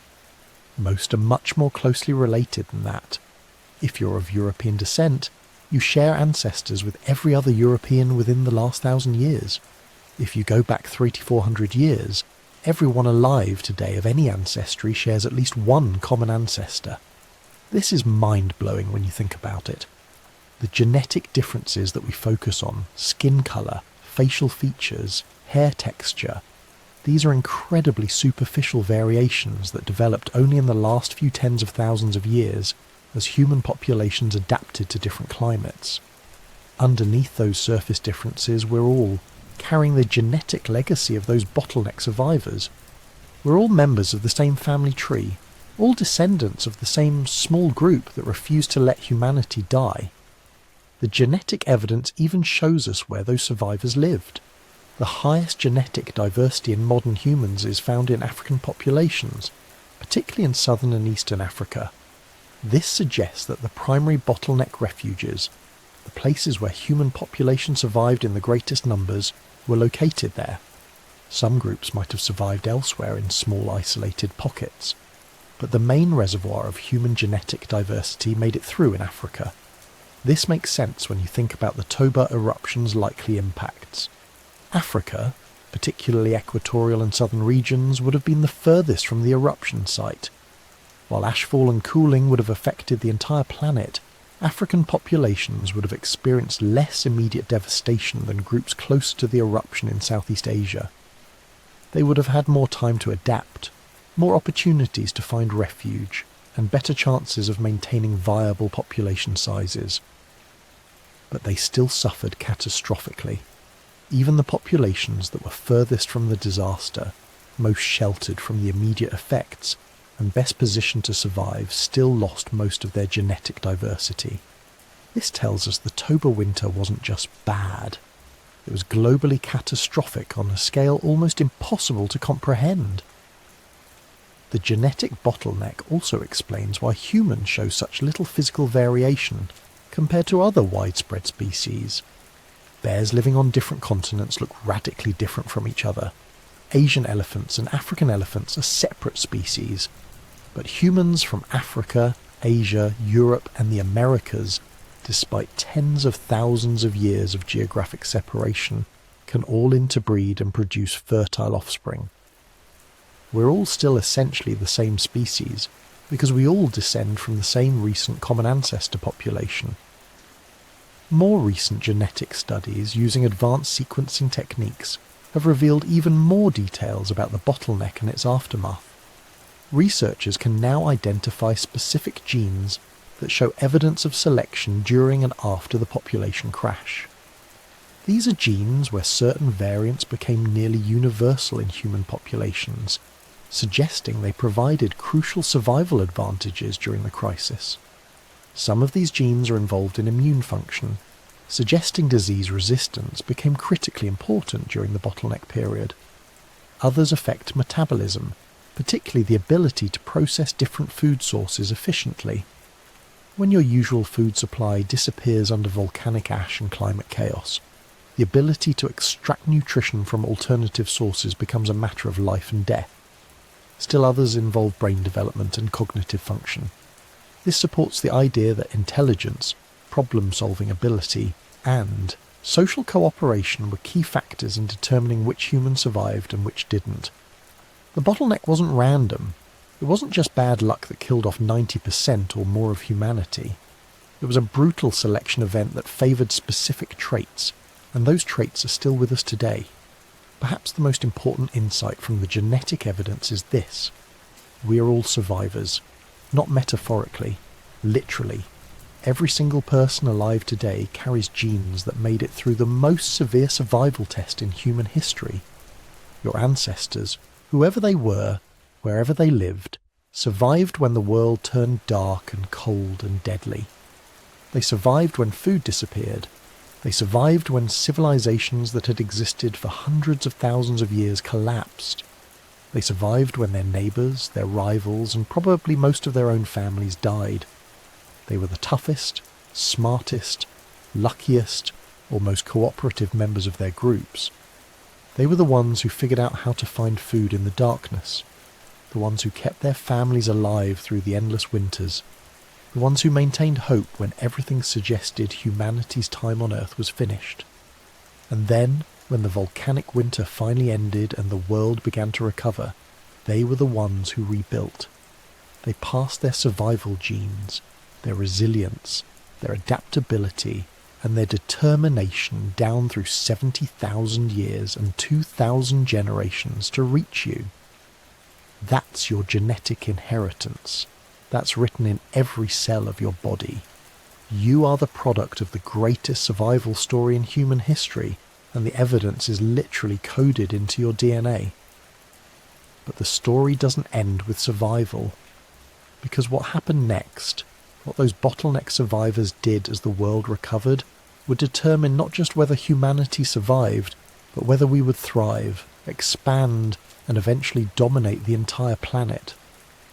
The genetic bottleneck had created something unprecedented in evolutionary history. A species with remarkably uniform genetics, a species that had been refined by the most intense natural selection event imaginable, and a species that was about to explode across the globe in a wave of expansion that would reshape the entire world. The survivors had made it through the crisis. Now they were about to show what they could do with a second chance. After 6 years of darkness, when the volcanic winter finally began to release its grip, the survivors emerged into a world transformed beyond recognition. But here's the question that haunts anthropologists. Where were they? Where did those 1,280 individuals hide while the rest of the world froze? And more importantly, how did they survive when nearly everyone else died? The answer is written in stone tools, genetic markers, and the scattered archaeological sites that mark humanity's darkest hour. Those survivors weren't randomly distributed across the globe. They were concentrated in very specific refuge zones, places where a unique combination of factors created tiny pockets of survivability in an otherwise dead world. The primary refuge was East Africa, the same region where our species had first evolved now became our last sanctuary, but not all of East Africa. The survivors were concentrated along the East African Rift Valley, a geological scar that runs from Ethiopia through Kenya and Tanzania. creating a unique environment unlike anywhere else on the planet. The Rift Valley offered something critical: elevation diversity. Within a few days' walk, you could move from high plateaus to low valleys, from dry savannas to forested highlands. When volcanic winter devastated the lowlands, you could retreat to higher elevations. When frost destroyed highland vegetation, you could descend to valleys that stayed slightly warmer. But that wasn't enough on its own. What made the Rift Valley truly special was its geological activity. This was, and still is, one of the most volcanically and seismically active regions on Earth. And volcanic activity meant something crucial: geothermal heat, hot springs, warm caves, areas where the Earth's internal heat broke through the surface, creating microclimates that remained habitable even when everything around them froze. Modern archaeological surveys have found Toba-era occupation sites clustered around these geothermal features. Our ancestors literally huddled around the Earth's warmth while the surface froze. Think about what that means. While the rest of humanity was scattered across Africa and Asia, dying as their environments collapsed, a few small groups stumbled onto the one type of location that could sustain human life. They didn't know they were looking for geothermal areas. They were just moving, searching desperately for any place that offered shelter and warmth. And some of them, through pure chance, found it. There's also evidence for a second refuge in South Africa, particularly around the coastal regions. Cave sites like Pinnacle Point show continuous human occupation through the Toba period. These survivors had a different strategy. They turned to the ocean. While terrestrial ecosystems collapsed, marine environments were less affected by the volcanic winter. Oceans have enormous thermal mass. They don't cool down quickly. While temperatures plummeted on land, coastal waters remained relatively stable, and that meant food: shellfish, fish, seals, kelp.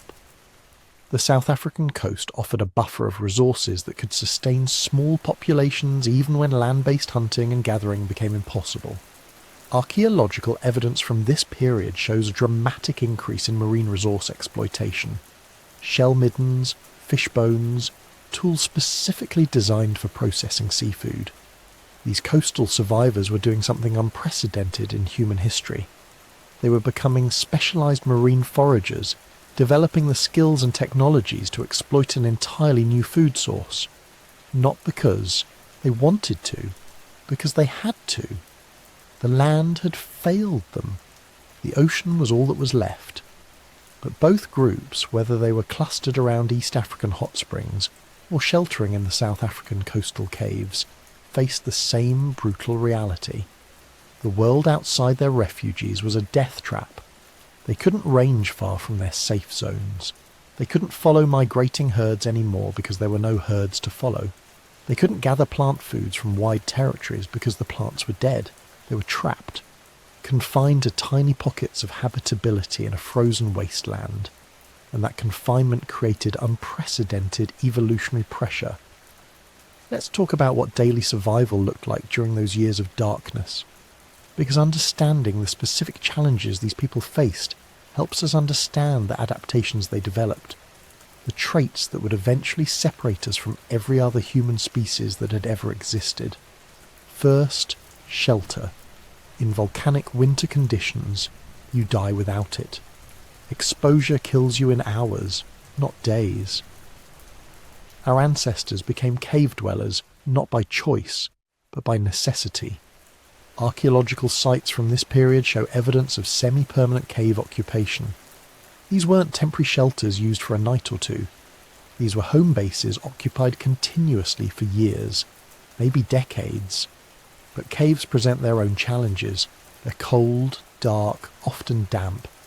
They can become death traps if you're not careful about ventilation, especially when you're burning fires continuously.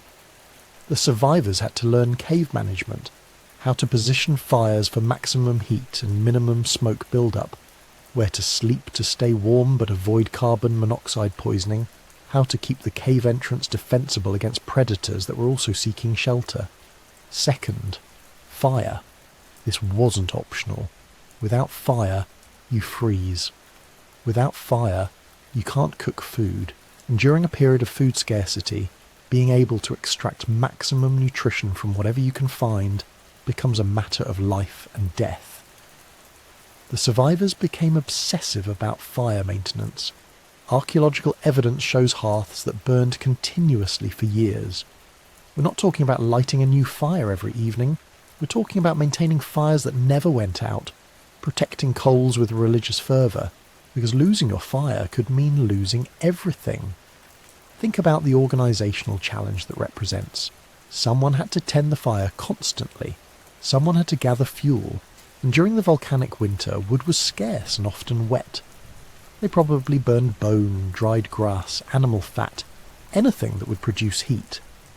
They developed techniques for keeping fires alive through days of wet weather or when fuel was impossible to find.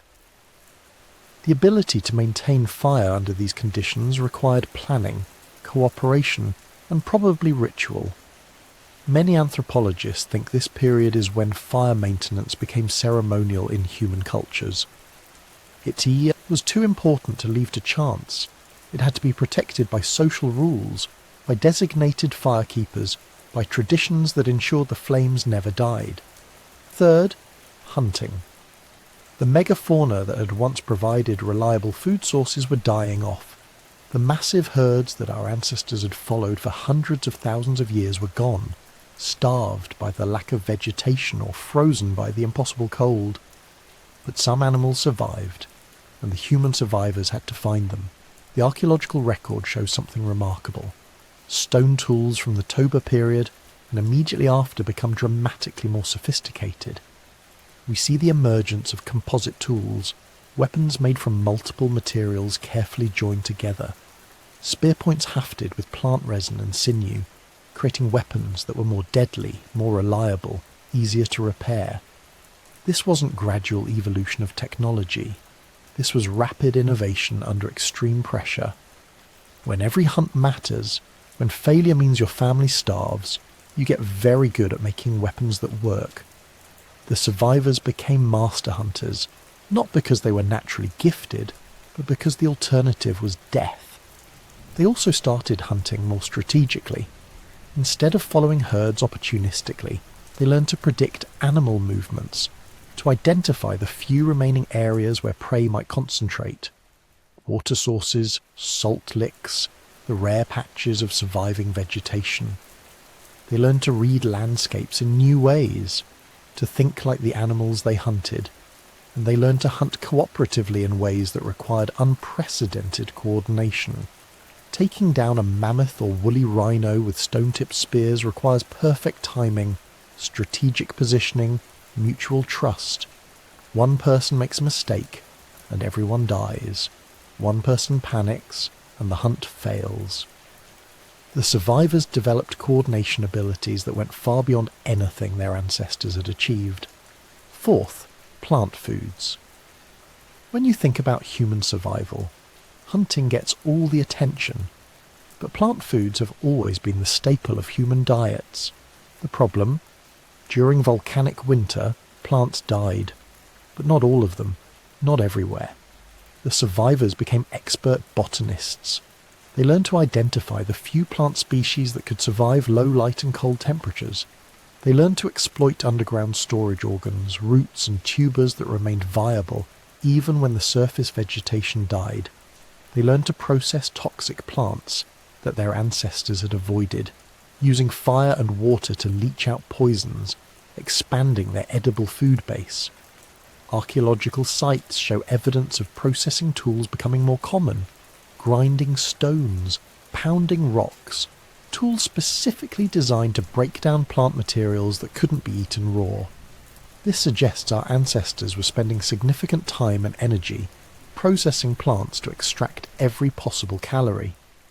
They were also probably storing food in ways that earlier humans hadn't bothered with. When resources are abundant, you don't need to plan for tomorrow. When every meal is uncertain, storage becomes survival. Evidence from this period suggests systematic food preservation, drying meat and fish, storing nuts and seeds, creating caches that could sustain a group through periods when hunting and gathering were impossible. But here's where it gets really interesting.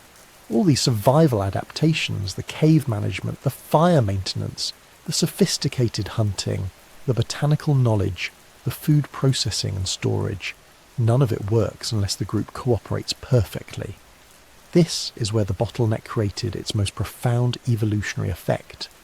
Small group size meant everyone knew everyone. You couldn't hide, you couldn't slack off, you couldn't cheat, because if you did, the entire group could die, including you. Game theory researchers call this extreme cooperation under existential threat. When survival requires perfect coordination, natural selection favours individuals who are good at cooperating. People who share food, people who work well in teams, people who can communicate clearly and understand others, people who put group survival ahead of individual advantage. Those who were selfish, who hoarded resources or refused to cooperate, their groups died. They left no descendants. Those who worked together, who shared knowledge and resources, who developed strong social bonds, they survived. And they passed on not just their genes, but their cooperative behaviours to their children. This is when human psychology fundamentally changed. We became the most cooperative large-scale species on the planet. More cooperative than any other primate, more cooperative than pack hunters like wolves or killer whales. We developed an almost unique ability to work with non-relatives, to form coalitions with strangers, to coordinate activities across large groups. And it all started here, in these tiny refuge populations where perfect cooperation was the only path to survival. There's another element that most people don't consider: language. We talked about communication in the previous section, but the bottleneck period was probably when human language became truly sophisticated, truly modern. Think about the communication challenges these survivors faced. They needed to coordinate complex hunts. They needed to teach children elaborate skills: fire maintenance, tool making, plant identification, tracking techniques. They needed to share information about distant areas, where to find food, where dangers lurked, which water sources were still viable. They also needed to maintain social cohesion in extremely stressful conditions. When you're cold, hungry and terrified, social bonds break down easily. Conflicts arise over resources, over perceived fairness, over who's pulling their weight. Without sophisticated communication, these conflicts could tear groups apart. Language became the glue that held survivor groups together. The ability to explain, to persuade, to mediate conflicts, to tell stories that reinforced group identity and cooperation. Under these conditions, any improvement in language ability provided massive survival advantages. Individuals who could communicate more clearly, who could understand nuance, who could use language to strengthen social bonds, they helped their group survive. And over hundreds of generations, this selection pressure refined human language abilities far beyond what any other species had achieved. Some researchers think this is when humans developed the full suite of linguistic abilities we possess today. Grammar complex enough to express abstract concepts, vocabulary large enough to encode detailed technical knowledge, the cognitive flexibility to learn new words and concepts rapidly, the social intelligence to use language strategically, to build alliances, to teach, to lead. The survivors weren't just communicating anymore. They were talking, really talking, in ways that would be recognizable to modern humans.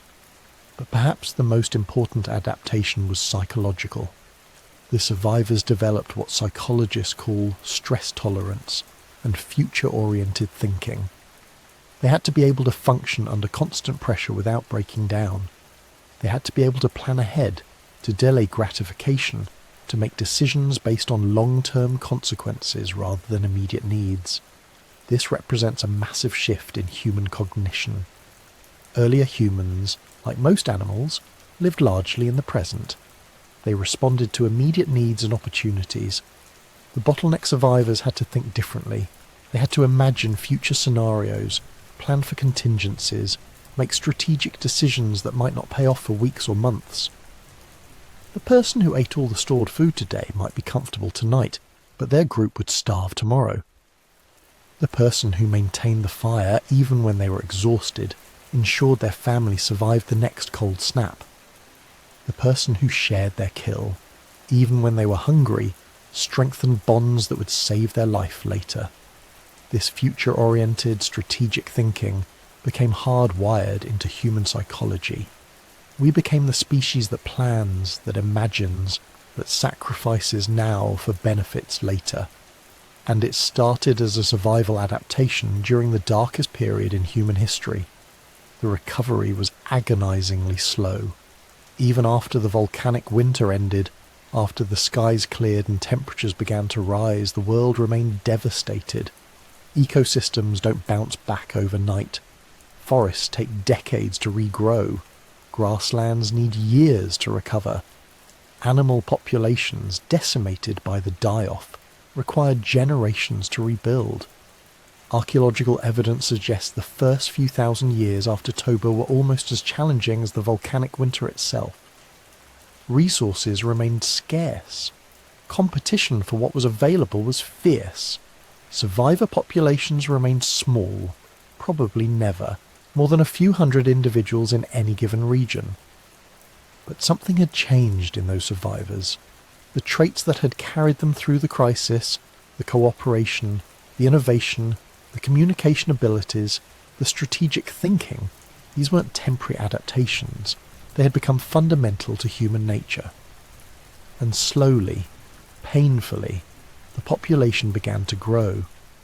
Groups that had been confined to tiny refuges started exploring beyond their safe zones. They found that conditions, while still harsh, were improving. They found new areas with recovering resources. They began to spread.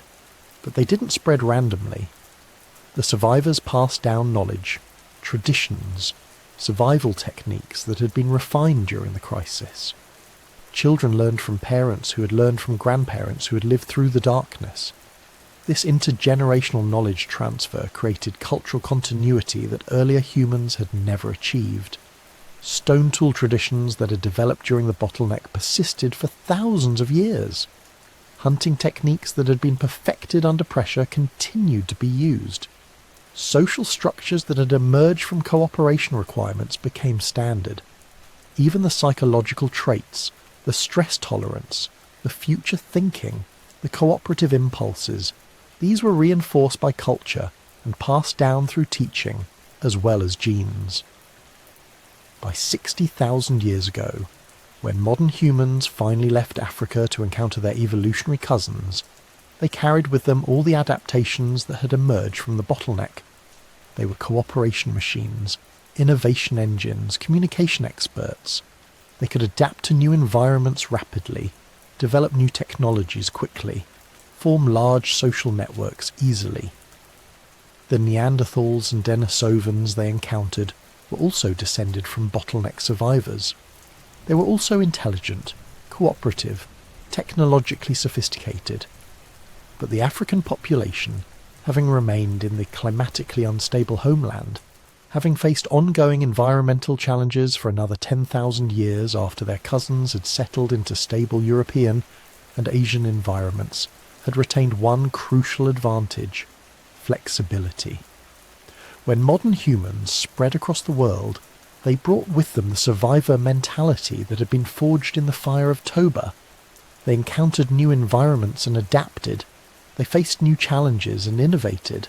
They met other human species, and while there was certainly conflict, they also cooperated enough to interbreed, to share knowledge, to sometimes coexist.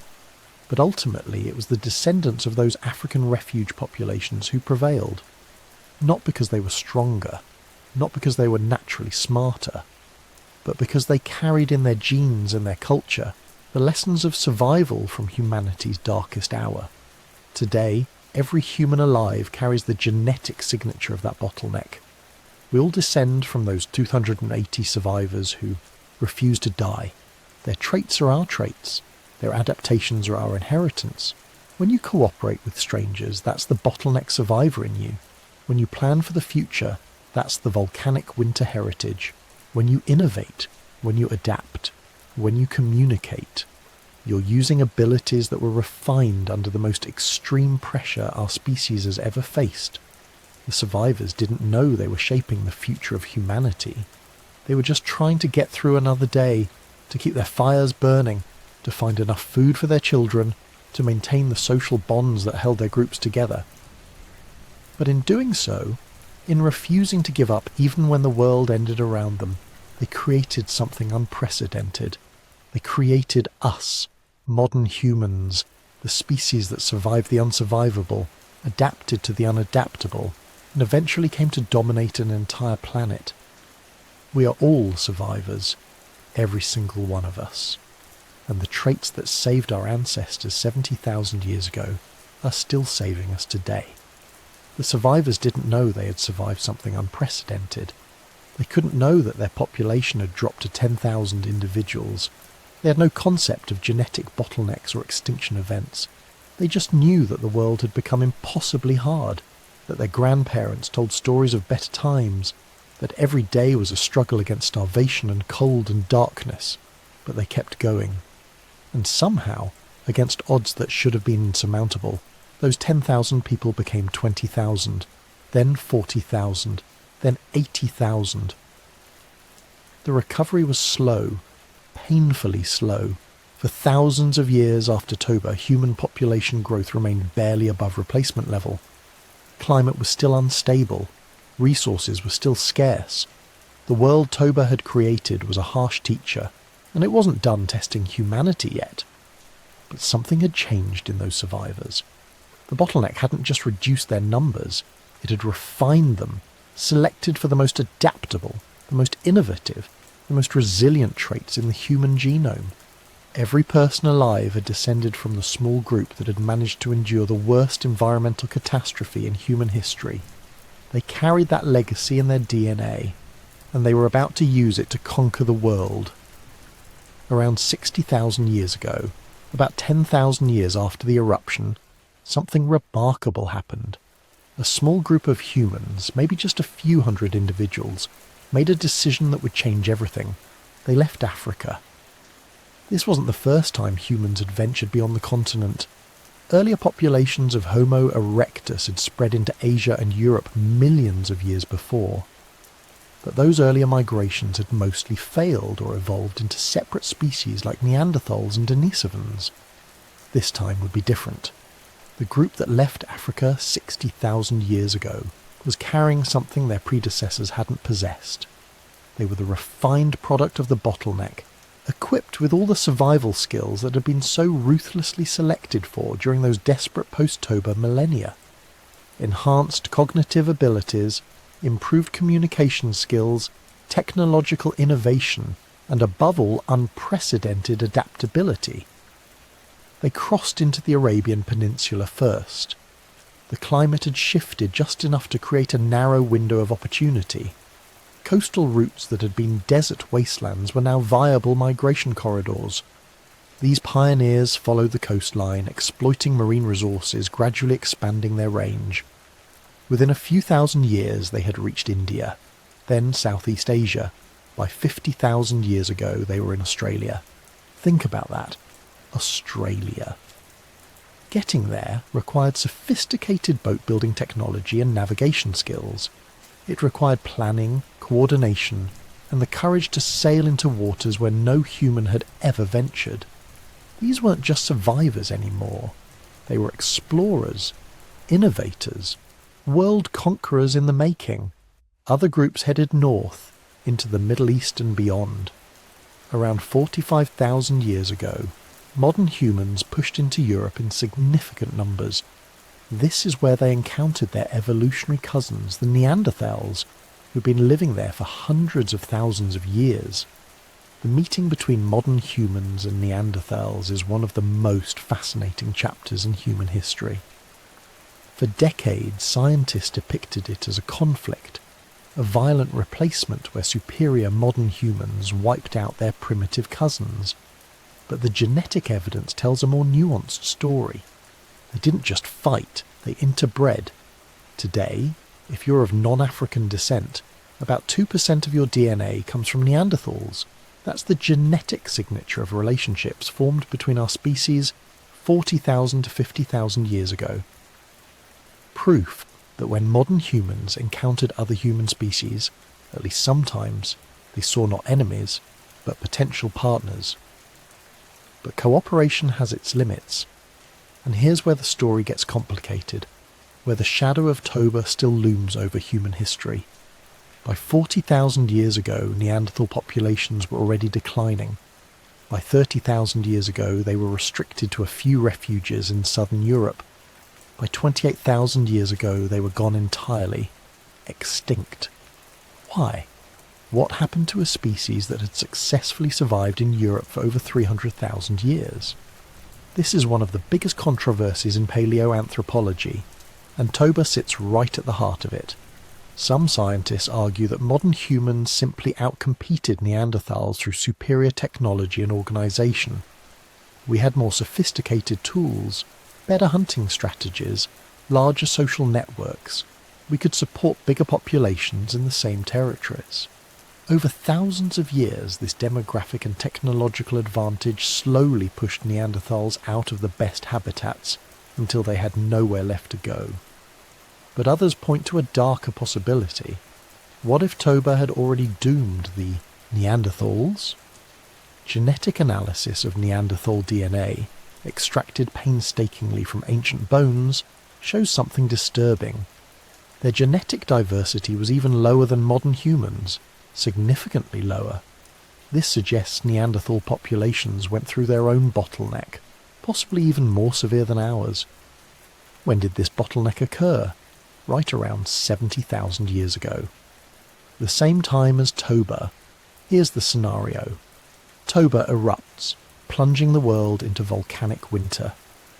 Human populations in Africa drop to 10,000 individuals, but Neanderthals in Europe, with smaller starting populations and less genetic diversity, get hit even harder. Maybe they drop to just a few thousand, maybe a few hundred. They survive, they recover, but they never fully bounce back. Their populations remain small, fragmented, genetically impoverished. They're walking wounded, an entire species weakened by a disaster they never fully recovered from. Then, 10,000 years later, modern humans show up. Not as conquerors necessarily, but as competitors with something Neanderthals had lost: demographic resilience, genetic diversity, the ability to recover quickly from setbacks. Under this scenario, modern humans didn't destroy Neanderthals. Toba did. We just filled the ecological space they could no longer hold. The same story might explain what happened to the Denisovans, the mysterious third human species that inhabited Asia. They also went extinct around the same time, absorbed into or replaced by expanding modern human populations. Their genetic diversity was also surprisingly low, consistent with a severe bottleneck around 70,000 years ago. But here's where the story gets really interesting. Some scientists now question whether Toba was actually as devastating as we've long believed. This debate has exploded in the last decade as new evidence has emerged. Archaeological sites from India, Southeast Asia and Africa show evidence of continuous human occupation right through the period of the eruption. Stone tools from before Toba look remarkably similar to tools from after Toba. There's no obvious break in the technological record, no sign of massive population collapse in the archaeological evidence. Some researchers argue that the genetic bottleneck signal we see in human DNA could have other explanations. Maybe it wasn't a single catastrophic event, but a longer period of population decline. Maybe it was caused by other factors entirely, like disease or competition between human groups. Climate data from this period is also being re-evaluated. Some ice core samples show the volcanic winter might have been shorter and less severe than originally thought. Regional climate models suggest Africa, where most humans lived, might have been partially shielded from the worst effects.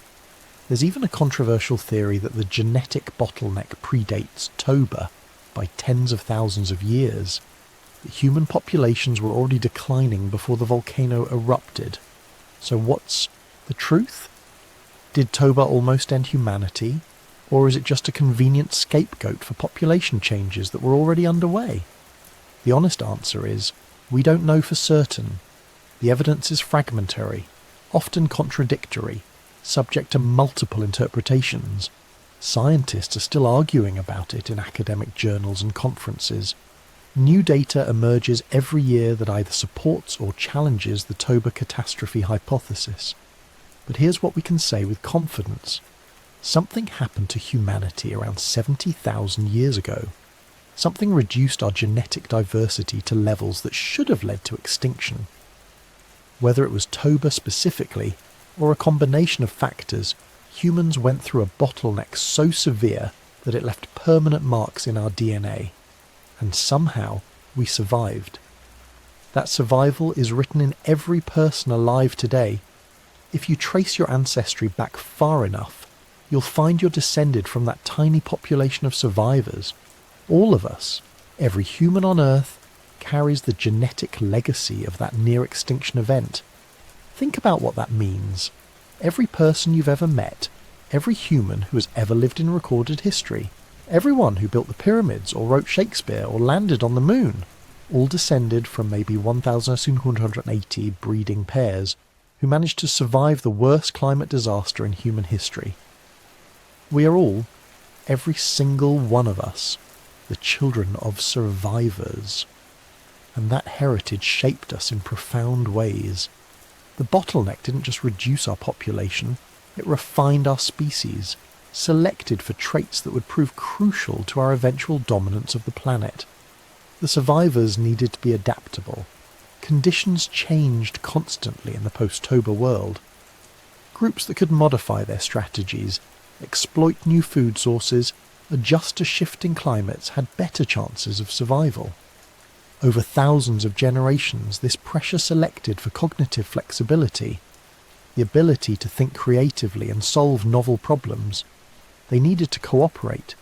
Small populations couldn't afford internal conflict.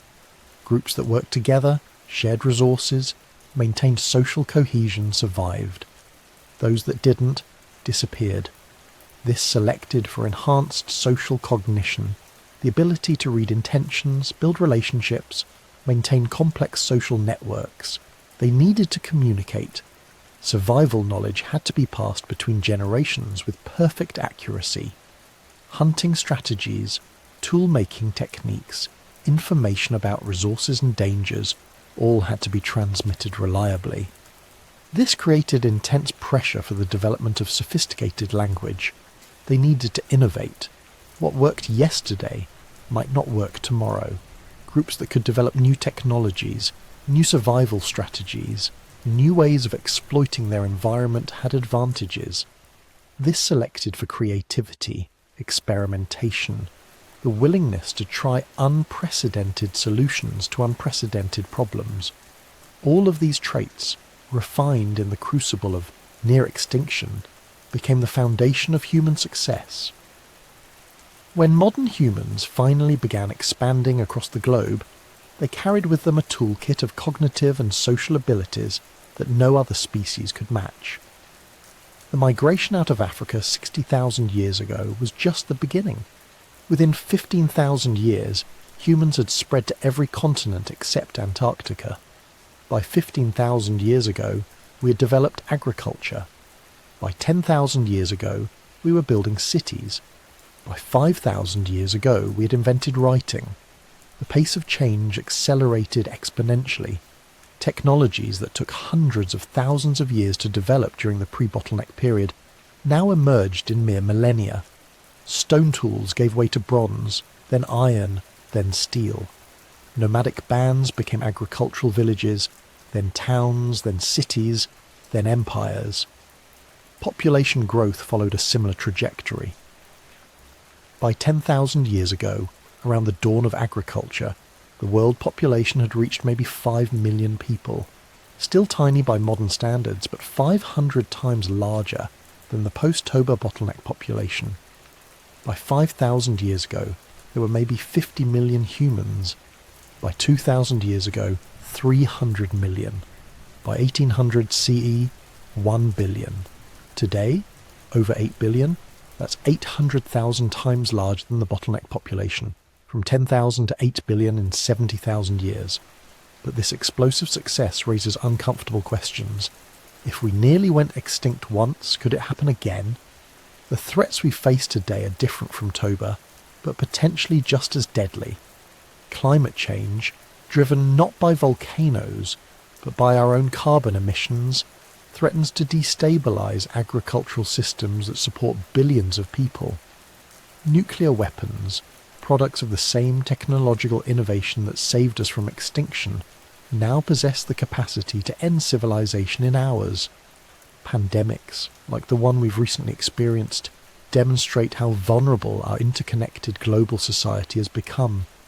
A pathogen that might have threatened only a single band of hunter-gatherers 70,000 years ago can now spread worldwide in weeks. Artificial intelligence, biotechnology, nanotechnology, all present both enormous opportunities and existential risks that our ancestors never had to consider. Are we more resilient now than we were 70,000 years ago? Or more fragile? In some ways, we're incredibly resilient. We have technology that would seem like magic to our ancestors. We have scientific knowledge that lets us predict and prepare for dangers. We have global communication networks that can coordinate responses to threats. We have, quite literally, the accumulated wisdom of 70,000 years of survival. But in other ways, we've become dangerously fragile. Our agricultural systems depend on stable climate patterns. Our economies require constant growth and resource extraction. Our technology requires complex global supply chains. Our population of 8 billion needs an astonishing amount of food, water and energy every single day. A disaster that would have killed 90% of a hunter-gatherer population might kill 99% of modern civilization.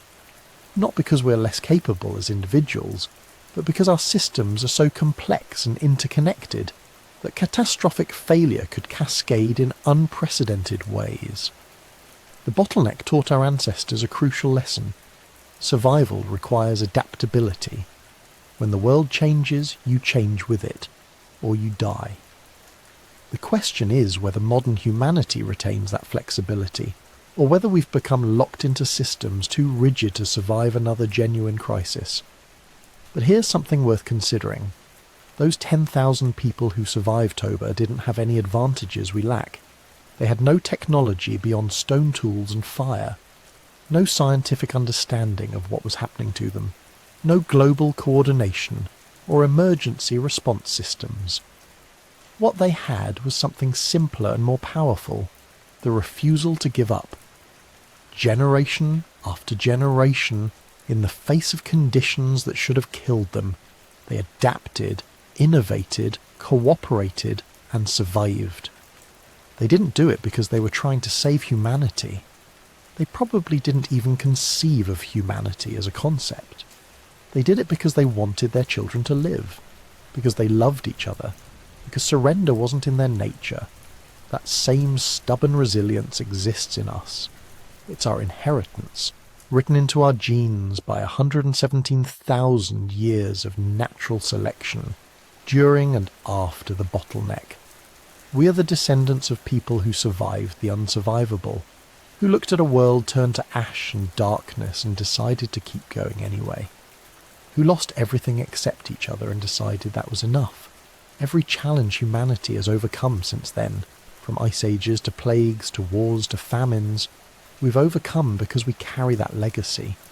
We are the children of the 10,000, the heirs of the Bottleneck survivors.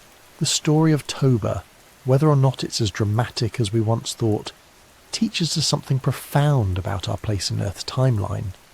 We're not the inevitable result of billions of years of evolution. We're the improbable survivors of countless close calls, a species that should probably be extinct multiple times over, but somehow keeps persisting. Our existence is contingent, fragile. If that small population 70,000 years ago had made different choices, if climate had been slightly worse, if resources had been slightly scarcer, you wouldn't be here. None of us would. Some other species might have evolved to dominate Earth. Or maybe none would have, but they didn't fail. They survived. And because they survived, we exist. We exist because 10,000 people refused to give up 70,000 years ago. Because they adapted when adaptation seemed impossible. Because they cooperated when conflict would have been easier. Because they innovated when tradition was failing. Because they loved their children enough to fight for a future they would never see. That's who we are. That's where we come from. The children of survivors, carrying the genetic and cultural legacy of the greatest comeback in human history, from 10,000 to 8 billion. From the edge of extinction to the dominant species on the planet, from scattered bands of desperate survivors to a civilization that has reached the moon and is planning missions to Mars. It's the most improbable success story in the history of life on Earth, and it started with people not so different from us, facing odds not so different from the ones we face now, choosing survival when extinction seemed inevitable. The question is, can we do it again if we have to? So let's pause for a moment and really think about what this means. What you've just heard isn't ancient history in some abstract sense. This is your story, your personal origin story. Every single person watching this video, everyone listening as they drift off to sleep tonight, you all descend from those 180 survivors who refused to give up when the world turned against them. Their genes are your genes. Their resilience is coded into your DNA. That fused chromosome that marks you as human, that's the signature of the bottleneck. Proof that you come from a lineage that faced literal extinction and somehow, impossibly, survived. Think about the journey. 70,000 years ago, your ancestors huddled in caves and coastal refuges while volcanic winter turned the world into a frozen wasteland. They watched their friends and family die. They saw their population crash from tens of thousands to barely more than 1,000 individuals. For 117,000 years, give or take, they lived on the edge. Every generation wondering if they'd be the last. Every child born a small miracle against overwhelming odds. But they didn't just survive, they thrived. They split into 3 distinct human species, each one perfecting different survival strategies. They spread across 3 continents. They developed technology, language, culture, art. They created the first systematic hunting techniques, the first burial practices, the first trade networks. They were building the foundations of civilization while still living in caves. Then came the competition. The 3 human species encountered each other and had to decide whether to cooperate or compete. They did both. They interbred, sharing survival genes that are still helping people live at extreme altitudes today. They fought, competing for the same resources in a world that was still recovering from catastrophe. And eventually one species, your species, developed the flexibility and adaptability to outlast the others. Not because modern humans were stronger. Neanderthals could bench press a modern human into oblivion. Not because we were smarter. Neanderthal brains were actually larger. We won because we were more adaptable. Because the ongoing environmental instability in Africa had kept us evolutionarily flexible. Because the bottleneck had selected for innovation, cooperation, and the ability to change tactics when circumstances changed. From those 1,280 individuals, humanity grew. 10,000 survivors after the immediate crisis, 100,000 a few thousand years later, millions by the time agriculture was invented. Today, 8 billion people walking this planet, every single one carrying the genetic signature of the bottleneck, every single one descended from ancestors who looked extinction in the face and decided that giving up wasn't an option. But here's what really gets me. Here's what keeps me awake at night thinking about this story. Those people didn't know they were saving humanity. They didn't have some grand mission to preserve the species for future generations. They were just trying to survive one more day, find food for their children, keep the fire burning through another cold night, make it to the next season. They did what humans have always done. They adapted, they innovated, they took care of each other, and somehow that was enough. So now I want you to think about something. Really imagine yourself in their position. You're living 70,000 years ago. The sun has disappeared behind a veil of volcanic ash. The temperature has dropped 15 degrees.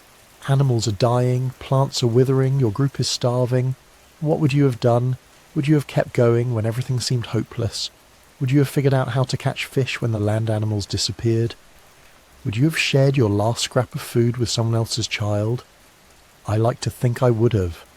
I like to think that same survivor's instinct is still there in all of us. Because here's the thing, we might need it again. Could we survive another Toba scale event today? We have technology our ancestors couldn't dream of. Climate-controlled buildings, global supply chains, satellite communication, agricultural science that can grow food in deserts. But we also have 8 billion people to feed instead of 10,000. We've specialised and optimised our systems for efficiency, not flexibility. We depend on infrastructure that's incredibly fragile when you really examine it. A week without power, a month without fuel, a year without reliable growing seasons. How would modern civilization handle it? Would our technology save us, or would our dependence on that technology doom us? I don't have answers to these questions, but I think they're worth asking. Because the story of the Bottleneck isn't just about the past. It's about resilience. It's about the incredible human capacity to face impossible challenges and somehow find a way forward. Your ancestors did it with stone tools and fire. They did it with nothing but their intelligence, their cooperation, and their absolute refusal to give up. That same capacity lives in you. That same resilience is coded into your DNA. You are the product of the greatest survival story ever told.